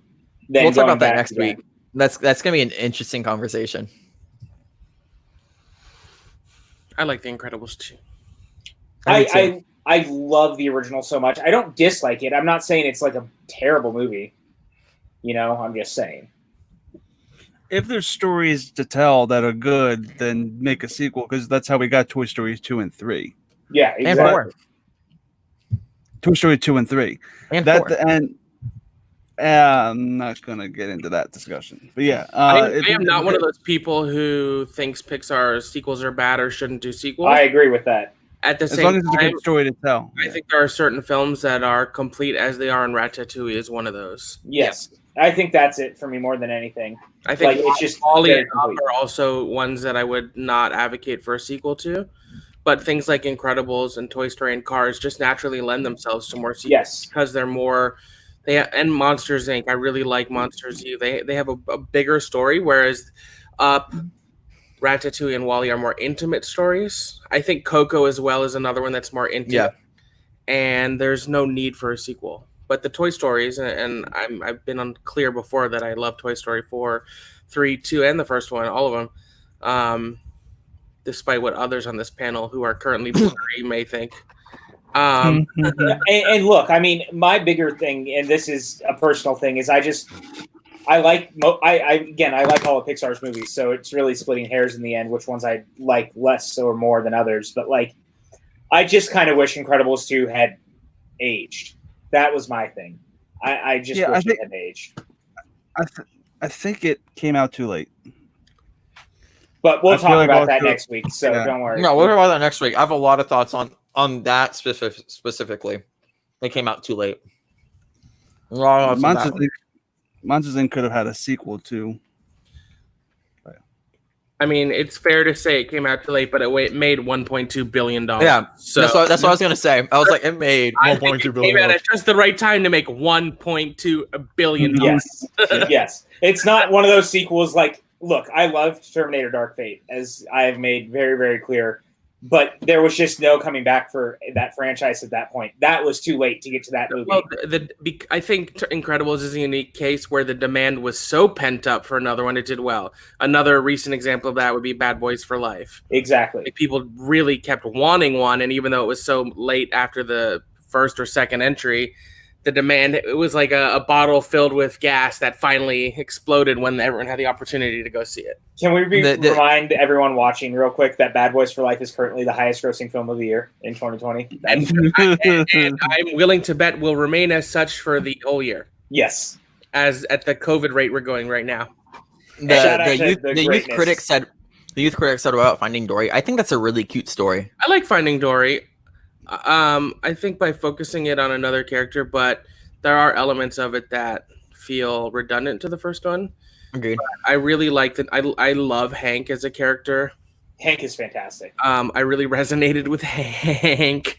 What that says about me, I'll leave for you to find out. I know a lot of people have issue with the fish driving the car. I don't, because at that, the first one was pretty silly too. That didn't bother me. It's just that it repeated a lot of the same beats as the first. It did. I don't disagree. Yeah. The only Pixar sequel that I think is not good is Cars 2. I like Cars 3. The only one that I think is legitimately not good is Cars 2, and I think that's just because they put too much focus on a certain character that's annoying. But Bruce Campbell is in Cars 2, so it's automatically one of the best Pixar movies. Yeah. Doesn't work that way. PJ. I enjoy Cars 2, actually. I think it's a lot of fun. I do too. I prefer Cars 2 to Toy Story 4, but that's another conversation. Oh boy, no. Chris. Yeah. Toy Story 4 is a great movie. That's it. Moving on. No, we're moving on. Because we're about to get one of the most turning moments of the film, which is so late. I think the pacing of this film is incredible. It just keeps moving. Yeah. And we have these full of heart moments, like right now, that are only to get ruined by distrust from other people. And boom.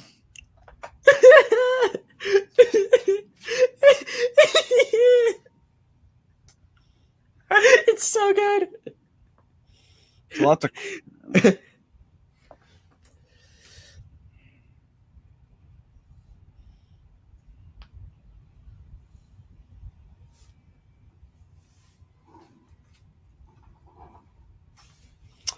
the health inspector saw all this. Well, that's why he came in the next night. Yep.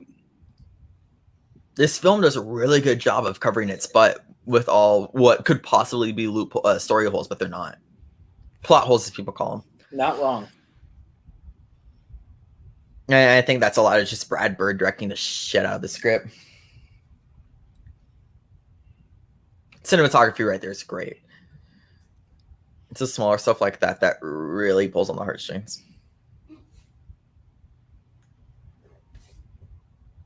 The score right here is very reminiscent to Lost. Didn't he do Lost? Mm-hmm. That was why I said it. Not roasted on a spit. And I'm getting American Tail vibes, kind of, too.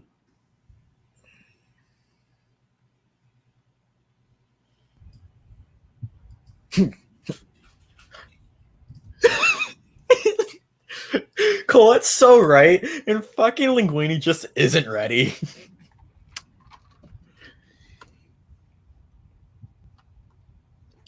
Kale says, I would argue Andrew Stanton is one of the better filmmakers out of Pixar. Dude, Pixar has cultivated some really great talent. Well, Stanton, as I said earlier, to my point, is that I think that John Carter is actually like a really great film that went massively underseen and also just pushed aside by Disney. And he did a remarkable job for his first time out as a live action filmmaker. And I thought what he did with Stranger Things, when he directed some of those episodes, was really fantastic. The dude is very talented.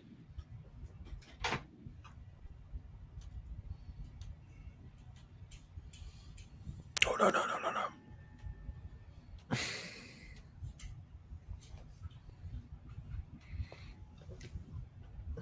That just makes me sad, you guys.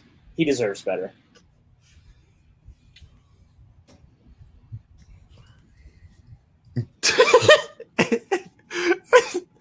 Linguini, bro.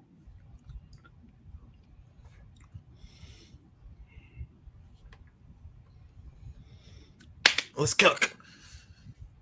Relates to some other questions. I find the beginning of Searching very similar to the beginning of Up. They both make me cry like a baby. I haven't seen Searching. Isn't that the Sony film that released like not too long ago? Yeah, the one where his daughter gets kidnapped. Or not kidnapped, goes missing. That movie is fantastic. Ivan, your voice is deep again, by the way. Is it? I wasn't going to tell him. Oh. Wanted him to finish the watch along that way. So much for that new microphone. Next time it's my box, which is an issue. Is this still deep? Nope. No. Okay, cool.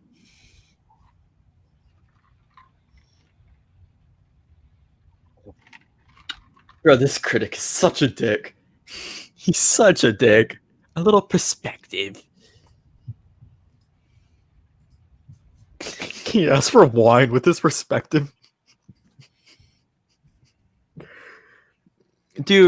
Max, and I asked, do Broadway reviewers review films, review shows like this?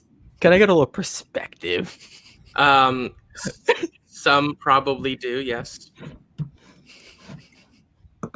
We have thoughts. Interesting. Oh, God. You're not wrong. I said what I said. I saw what you said, and it made me laugh. Composure. He just looks so out of place wearing sunglasses in the fancy restaurant. What are you doing, man? He did just kidnap a rat.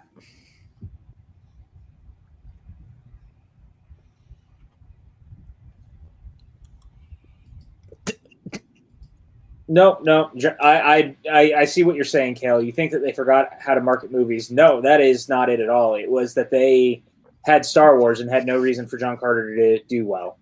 There's a really great book, actually, about that whole situation, and it is called John Carter and the Gods of Hollywood. I very much recommend picking it up. But as someone who was like very involved in watching the production of that film and how things went, that movie was marketed poorly, yes, but it wasn't because they forgot how to. They knew exactly what they were doing. The studio just turned a blind eye and just waited for the movie to fail. I also think it's a shame Lynn Collins is not like the biggest star. Yeah, she's so great, and it sucks because I think that like I look at the things she's in, like she's so good in X-Men Origins Wolverine, but that movie is god awful. Also, like, oh man, just a bummer. Hey, little brother, Emil. Marvin said he doesn't think John Carter is a very easy movie to market. I don't necessarily agree with that either. I mean, you kind of sell it as a superhero film on another planet, and Honestly, I think it sells itself. if they had slapped Marvel Presents John Carter on it would have done great. Yeah. You know, but it wasn't a Marvel, but still. Well, I have the omnibus of the old Marvel comics. You almost could have gotten away with it. Yeah. You almost could have.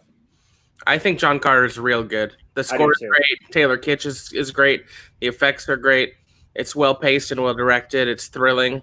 It's one of those ones that we've talked about time and again behind the scenes of potentially doing a watch along too, because I like legit adore that movie and would love to gush about it with people who have either never seen it or want to reappreciate it or learn to appreciate it. Tell them. It's so good. It's so good.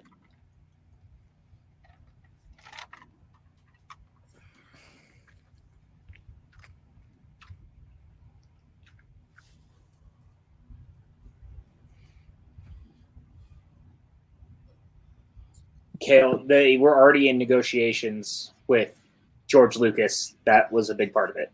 Again, I really highly recommend you read the book. I mean, I worked for the company at the time too, and we all kind of saw the writing on the wall as it was. It was a bummer, and not a lot we can do about it now. This is when this film goes.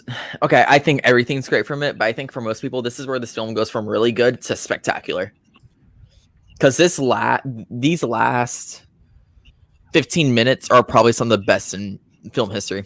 Mm-hmm. Matt, we are going to have to watch it. No, I think Linguini's monologue here is almost a counter to Ego's monologue, especially in the whole idea of anyone can cook. And it also shows through Colette's actions when she rides off and she sees the book, and we'll get there. It's just so beautiful. It's just so beautiful. This script is layered as hell. You with me?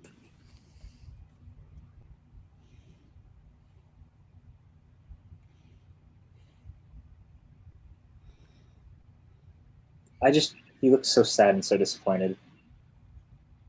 I think they all are, because it's just a level of distrust. No, totally. I mean, I get it. I was just saying, Yeah.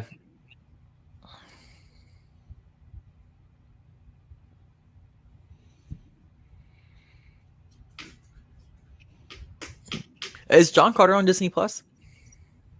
I want to say it's Netflix right now. It is streaming. I know that. It's a future watch along. I haven't seen it.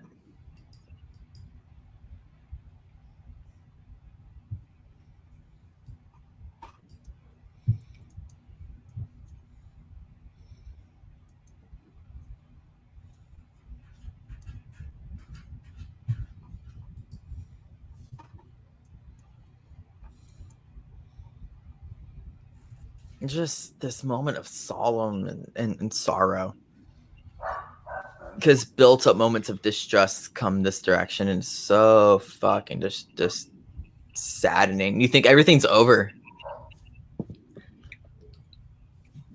and Giacchino, man, Usually this score.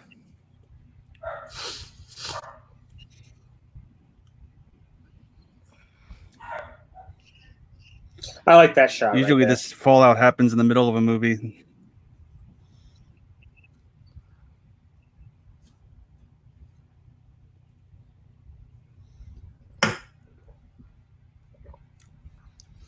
I love how uneven the floor is with the tiling. Yeah. Small details, guys.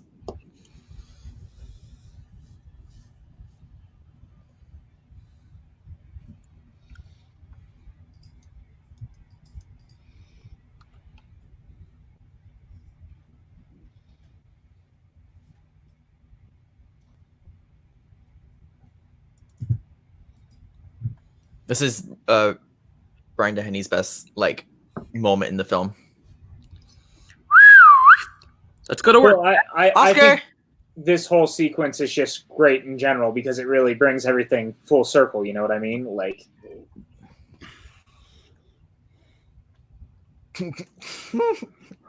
that setup from earlier too. yeah, We're like Remy's really good able to identifying things, especially human traits, and he's just like, once you go. He's kind of like Sean Spencer. yeah, a little bit actually. Instead of solving crimes, he cooks food. Just the wave of rats on the car right now. Kind of reminds me of Willard. Yeah. Yeah, right, Willard. Yeah, there was two originals and then the one with Crispin Glover. I'm thinking of the one with Crispin Glover. Yeah, all good.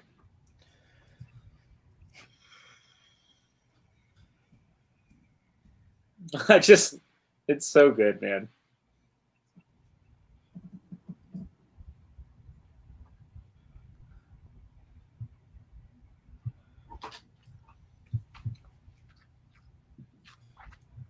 Roller skates are the way to do it, my friends. What is this, Sonic? Yes. Gotta go fast. Gotta go fast. No, I meant the drive-in where they come to your car on skates. Oh my god. Although you do have a point. Don't give him credit for that. No. I have a Sonic right by my house, actually. I love Sonic. I only go there for the mozzarella sticks and the Slushes. and the sodas. Yeah, Yeah, the slushes and sodas, like the cherry grape. limeades. Yeah, the limeades are bomb.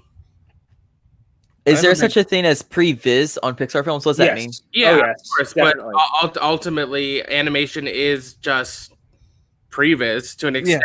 I mean, They start out with rough versions. A lot of times they'll hand sketch it for yeah. concept art, previs it, and then bring There's it more- out to different I departments. mean, you can see There's more previs in an animated film than there is in a live action film. Yep. totally. In fact, a previs is what they usually do instead of like for storyboards.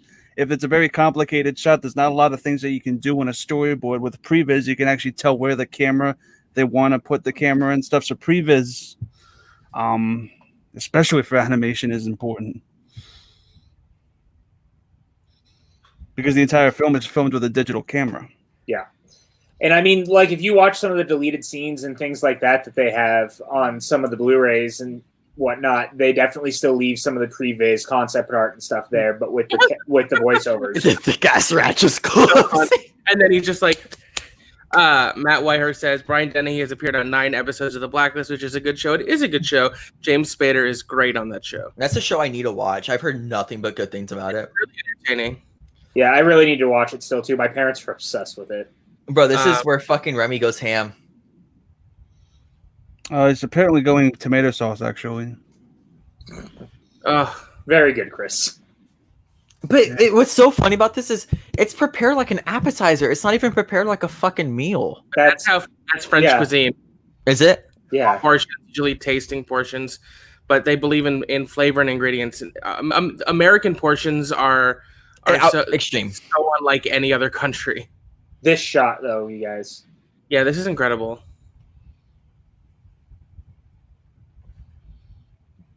God, it's just so good.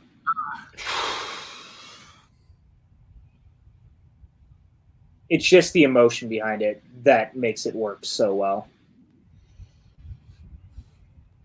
And we get a backstory we didn't expect too. Yeah.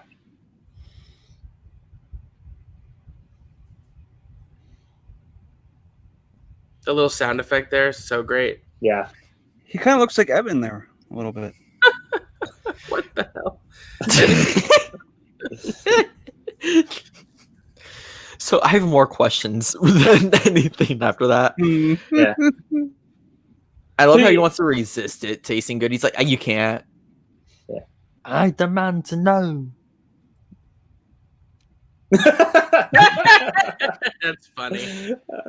I like that the rats are basically bouncers now too, and mafia Oh members. yeah. Oh yeah. You don't fuck with rats.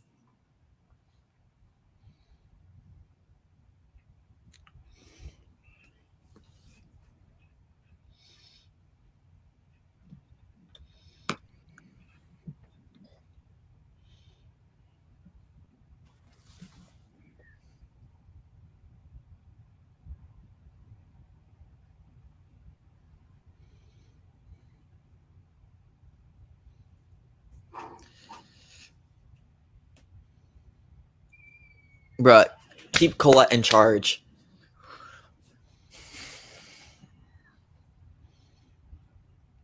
So can we all just go to France and get some cuisine together? Is that okay? Yeah. Mhm. Okay. There's some great French restaurants in New York too, and in Vegas. Great French cuisine. Interesting. I haven't had good French cuisine, to be honest. But the French cuisine really ranges all the way from like more casual bistros where you can get like steak frite or mussels or macaroni au gratin, all the way to like haute cuisine where you're getting tasting menus and, you know, truffle and artichoke soup.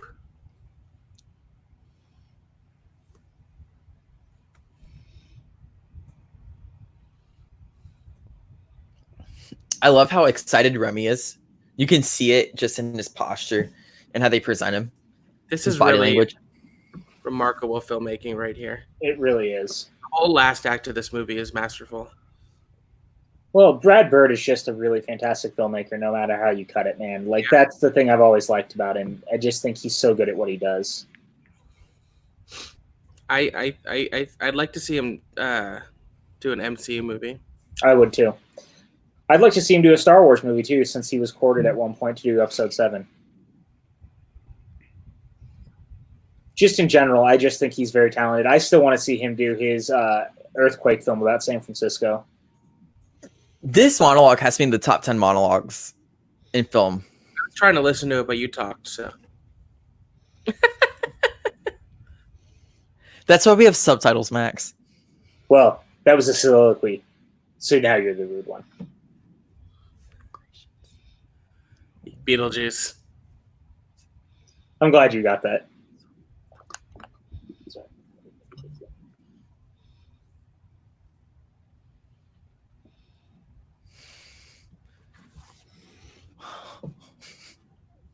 It's so good.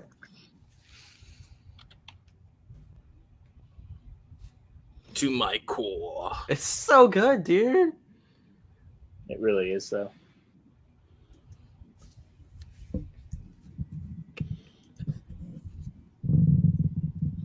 Now I understand what he meant.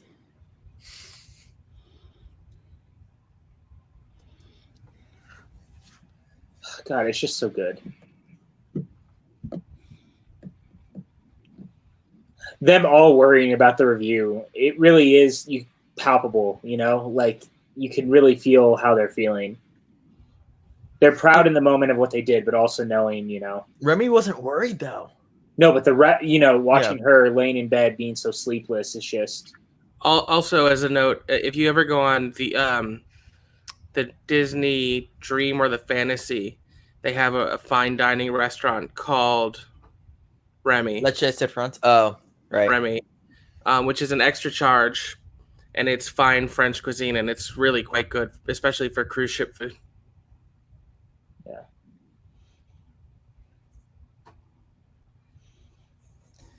This is such a good ending.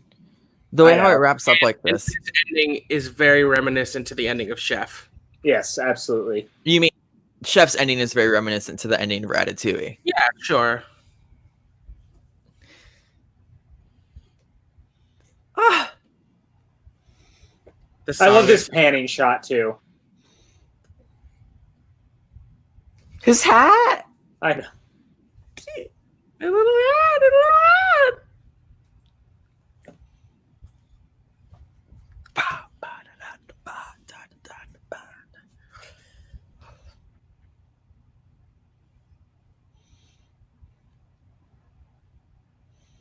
I just love that he finds a heart again. Like, it's just so nice. I think it goes to show the power of great art. And believe me, when I say food, great food is art. Yes, It is. absolutely. You can get very cynical when you eat the same crap over and over again, watch the same crap over and over again. And I always felt, and I have a lot of respect for critics. I think criticism is a very hard job. There's a reason why there's a Pulitzer Prize for criticism. Mhm. But I do think because the very nature of the job, you have to watch so much stuff that the normal person wouldn't watch because they'd be more discerning. And so you get tired of having to see a lot of bad stuff because there's as many great movies there are bad movies. No, definitely, man. So when someone comes and inspires you and rocks you to your very core, to quote the movie, it can be so overwhelming and life-changing. Matt Whitehurst asks, where in the U.S. can you find great French dining? That is for you, Matt. Oh God, there's so many great restaurants. Like in New York, like you could go to Danielle, you could go to L'Atelier de Gilles Robuchon, both of which are very expensive. But there's a lot of great bistros which are more humble and still really great. L'Express, there's a bunch. I could make a list if you want. I'm sure there's I don't know where you're from, but a lot of towns have French bistros where you can get a good thing of like mussels and fries or steak frite or some duck à l'orange. French food is pretty accessible.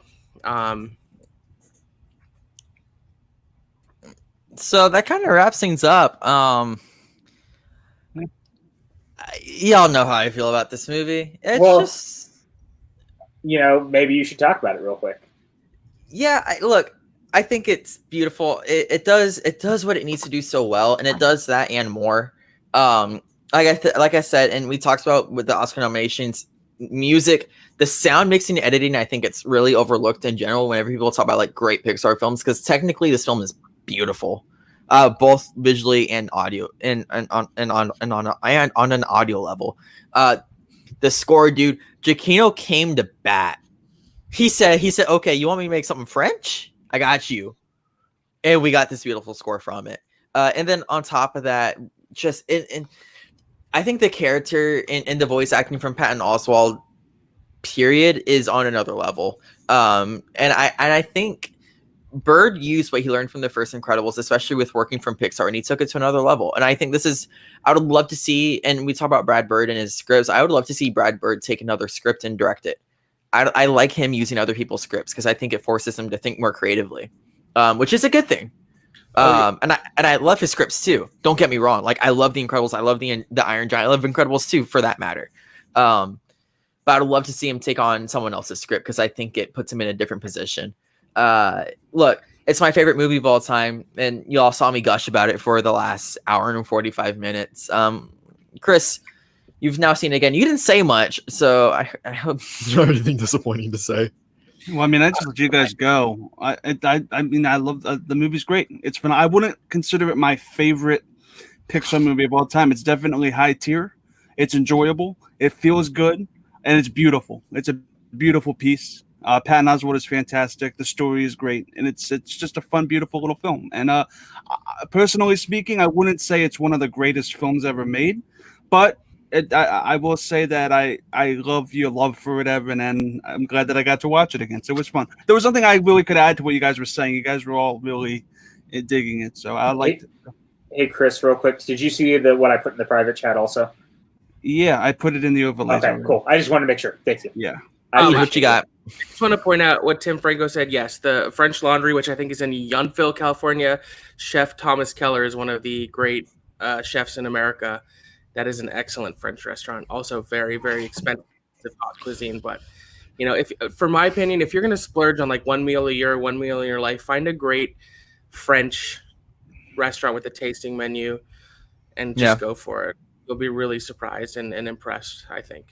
PJ, what do you think about the film? I mean, look, I still love it. I think it's arguably one of Pixar's best films. I think that it says a lot about the art of criticism, the art of food, that anyone can be an artist in any sort of capacity, no matter what you do. I mean, we're seeing that now. People can make movies on their phones. No big deal. It doesn't matter who you are, or where you come from.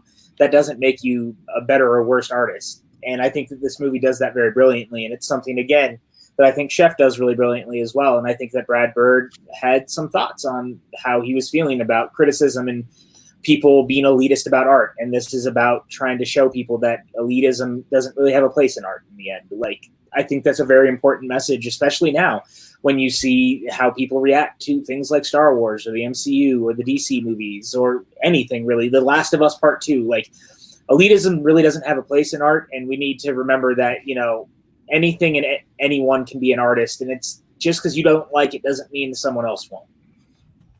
Right. It's important. It really is. But I think with that, as this is wrapping up. We need Max's thoughts. Oh, yeah. Sorry, Max. I mean, thank you, Evan. I really sort of summed up my feelings when I was talking towards the end of the film about criticism, because I really think what this film boils down to is a sort of treatise on the nature of criticism. But, it's a beautiful movie. It is top tier Pixar. Not my favorite Pixar, but not far off. The animation still 13 years later is absolutely gorgeous. The vocal performances are great. And really the hero of the movie is Giacchino's score. I really think it's utterly masterful. I would have gone so far as to award it the Oscar that year. Atonement won, which is also a great score. The way it used the typewriter as part of the score was brilliant. But I think for me, this has stood the test of time more than that score. I find myself listening to it or humming it a lot. But yeah, this movie, as you kept saying, Evan, is multi-layered and has a lot on its mind. And it's one of those things that Pixar has always excelled at. You hear the log line, like a rat and a man team up and become a super chef, and you're like, huh? And then as you watch it unfold, it's so beautiful and nuanced and layered, and it has beautifully complex characters, a lot on its mind. It's a terrific movie, and Brad Bird is so talented. Yeah, absolutely, man. I couldn't agree more. Yeah. So I guess real quick, as we kind of wrap this up, for everyone that's left, once again, please remember that on Wednesday, we got Newsies coming up. We got so many great people involved in this, including the one and only Kevin Smets, who is actually in the original Newsies. He gets to reminisce and talk about it on Suddenly Soundtracks with Chris Clark, Kristen Smith, and Robert Parker. Ooh. Then we also have Front Center Mezzanine on Thursday with Heath Sanders, which I am Saunders. Thank you. And I'm very excited about that. Maxwell will continue to correct me. And then, of course, on Friday, our live action watch along, another Brad Bird film, Tomorrowland.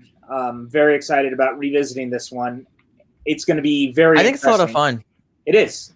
And on Monday, we are going to be doing a double feature. So it's going to be starting at 5 p.m., a little earlier than we normally do, of The Incredibles and The Incredibles 2 to wrap up Brad Bird's month in a very nice way, which means it is time to start talking about, you guys, what we have going on coming up for the next 3 months. It's really good. And Evan is not thrilled with us, but the rest of us here.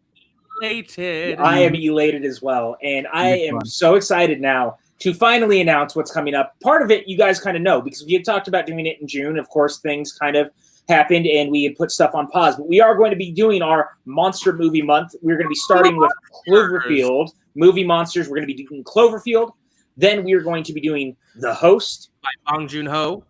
King Kong, the original, Chris Clark's favorite film of all time. Yep. And then the last weekend of August, something that I am gleefully so excited about. We already were going to do Pacific Rim, but we are going to be doing a double feature of Godzilla 98 with Pacific Rim. This was a request by none other than Sean Sullivan. He will be on most of the kaiju films with us. But more importantly, after that is up, and this is what I am very excited to announce, you guys. This is something we've been working on for a little bit. It came from the great mind of Tim Franco, and it evolved past that afterwards. This is going to be the next 3 months of films, after the Monster Movie Month. But we are going to be doing a slasher and horror summer. And you guys, look at this right here. You can't see all of it. Can you? Look. Let me. It's all there. There it is. All right, guys, look at this. We are going to be doing so many horror films with none other than Tim Franco, Mark Riley, William Bibiani will be in the house. We have a bunch of people showing up. But all through September, we're doing Halloween, Friday the 13th Part 2, Scream, Haunt, Killer Clowns from Outer Space, Poltergeist, The Conjuring, Cabin in the Woods, Sleepy Hollow, and on Halloween proper, we're going to be doing a double feature of Trick or Treat and Halloween 2018. Can we talk about how October fucking managed to have 5 days, 5 Fridays, and then PJ decides, you know what, Halloween 2? Yeah, fuck you. We're gonna do 2 more scary movies. Son of a bitch. How are you God damn feeling? it. How am I feeling? Fucking worried. Y'all are gonna see me piss my pants on air, and I'm not ready. But thank God we have Mondays, because Mondays we get some nice wholesome shit. I'm talking to PJ about maybe doing some Studio Ghibli films. We're hopefully. still doing some horror animated type stuff though too. As I've already told you, things like Hotel Transylvania and Nightmare Before Christmas are all things that we are looking at right now. Monster House, yeah, we got a list. But I am super thrilled for Scary Movie Squad once again. Scary Movie Squad. Look at that is going to be the hashtag, an actual hashtag. We have Scary Movie Squad. I am elated about this news, as is Maxwell. Max, what are you thinking right now? I mean, I love horror movies so much. I don't necessarily have a favorite genre, but gun to head, I might pick horror. I think we have such a great selection of films that like covers the wide variety that horror films can go to. I love slashers, especially, so that we're devoting a whole month to slashers has me particularly giddy. I love movies where people get stabbed and blood. Sorry. I'm uncomfortable. It's going to be a lot of fun. Monster Movie Month is going to be great too, and I think it's really interesting. The host will be the first ever foreign language watch along we do, so I think that's going to be really fun. That's such a great movie by Bong Joon-ho, who just won the Oscar for Best Director. It's one of his earlier films. So yeah, join us. Fun. Get ready to get scared, and yes, on Halloween I will be wearing a costume. We also be wearing costumes for Halloween. Oh, Patty says we probably won't see her because she's a scaredy cat. Patty, you should still come and hang out and just have a good time because we got some great guests. Like I said, Mark Riley's going to be on quite a few of these. We have William Bibiani scheduled for a couple of them. We've got Tim Franco's going to be on literally every one of these watch-alongs with us. You guys are not ready for some of the people that we have kind of involved in all this. Chris, you are part of the brainchild behind this. Are you as excited as we are? I love scary movies. It'll be the first time I'm actually consistently on watch-alongs. I miss doing them. So yeah, it's going to be fun. I'm also excited for Kong 33. There's a lot. You mean this guy right here? Yeah, there's a lot to break down with that. But with Scary Movie Squad, it's going to be a bunch of guys and girls, hopefully. It's going to be great. So yeah, I mean, I know Theresa's going to be on Killer Clowns from Outer Space. She's been begging me to be a part of doing a Killer Clowns watch along since we started it. So, guys, I am over the moon about all of this, and I couldn't be more proud of where we've come. And I think that the next 3 months are going to just take us in an excitingly new direction. You guys are so lucky that your favorite movies are suited for watch-alongs. Even yours, BJ. Mine just isn't. That's true. Like what? Magnolia is my favorite movie. Let's fucking do it. 3 hour, 15-minute long ensemble drama. Let's fucking go. I have no qualms in doing things like that. Look, I think we've tried very, very hard to make sure that everything that we do has been different. We're always trying to push the envelope a little bit. We're always trying to show people things. I mean, again, looking at this list, there's a lot of stuff on here that we may not necessarily see on other channels. Like, I cannot wait to talk about Haunt. Everyone who's followed me for the last year knows how much I love That's Haunt. the one I'm worried about. That's the one that I'm really fucking worried about. I would say of everything we're watching, it is on the scarier side, I think. But it's damn good. And I a lot of the ones we picked are very popular. Haunt is probably a lesser known one, and it's always thrilling to get to introduce people to something they are not familiar with. Yeah, and please don't watch the trailer before we go into it. That's all I'm going to ask leading up to it. I was right. Yeah. No, I was going to say going blind.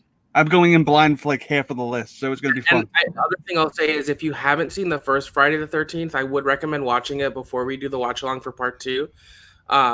It is important. It works well enough on its own, but I think the first one is a great movie and also has some pretty necessary setup to sort of understand what 2 is doing. No, totally. I'm thrilled. I'm excited. And I echo everything Max just said about it. I cannot wait for this. Again, guys, look at this. Look at these movies. Halloween, Friday the 13th, Part 2, Scream, Haunt, Killer Clowns, Poltergeist, The Conjuring, Cabin in the Woods, Sleepy Hollow, all ending in a double feature of Trick or Treat or Halloween 2018. And I love that Halloween is bookending all of this. Like, the original Halloween bookended with Halloween 2018. I couldn't think of a more perfect way to wrap this up. It's really clever. It is. But with that, I'm going to go ahead and go around the room real quick. Max, where can everyone find you online? Twitter @CinemaXwell. Instagram at Cinemaxwell Inc. Every other Thursday on the PJ Campbell Network, co-hosting Front Center Mezzanine, our theater-based podcast that is informative and thrilling and exciting. We're going live this Thursday at 10 p.m. with Heath Saunders. It's going to be amazing. I can't wait. It's going to be so much fun. Thank you again, my friend, for being here. As always, you are wonderful, and we love you. I'm going to leave you up, though. I want everyone to say goodbye to us from now on. Yeah, I like that. You know, I like that. So that's what I decided to do after last week. Chris, where can everyone find you online? You guys can find me on Twitter and Instagram at ChrisClock87. Tinder? I said Twitter, not Tinder. Tinder? What the fuck? ChrisClock8788. Those numbers. He's in the. Don't worry. You're good. Okay, Chris. yeah, I muted it's him. all cool. Yeah, Are apparently. you trying to get dates on the PJ Campbell Network? Okay, and you can also if I'm on Tinder, you can also find me at Seductively Soundtracks. No, you guys. Wait, You guys what? can also Seductively sound. Okay, Evan, Charger. you destroyed Seductively Soundtracks is a new show coming to the network in which Evan and I will be talking about theater songs that make us want to fuck. Yeah, That's right. it's a lot there. Yeah, but you can see suddenly soundtracks on.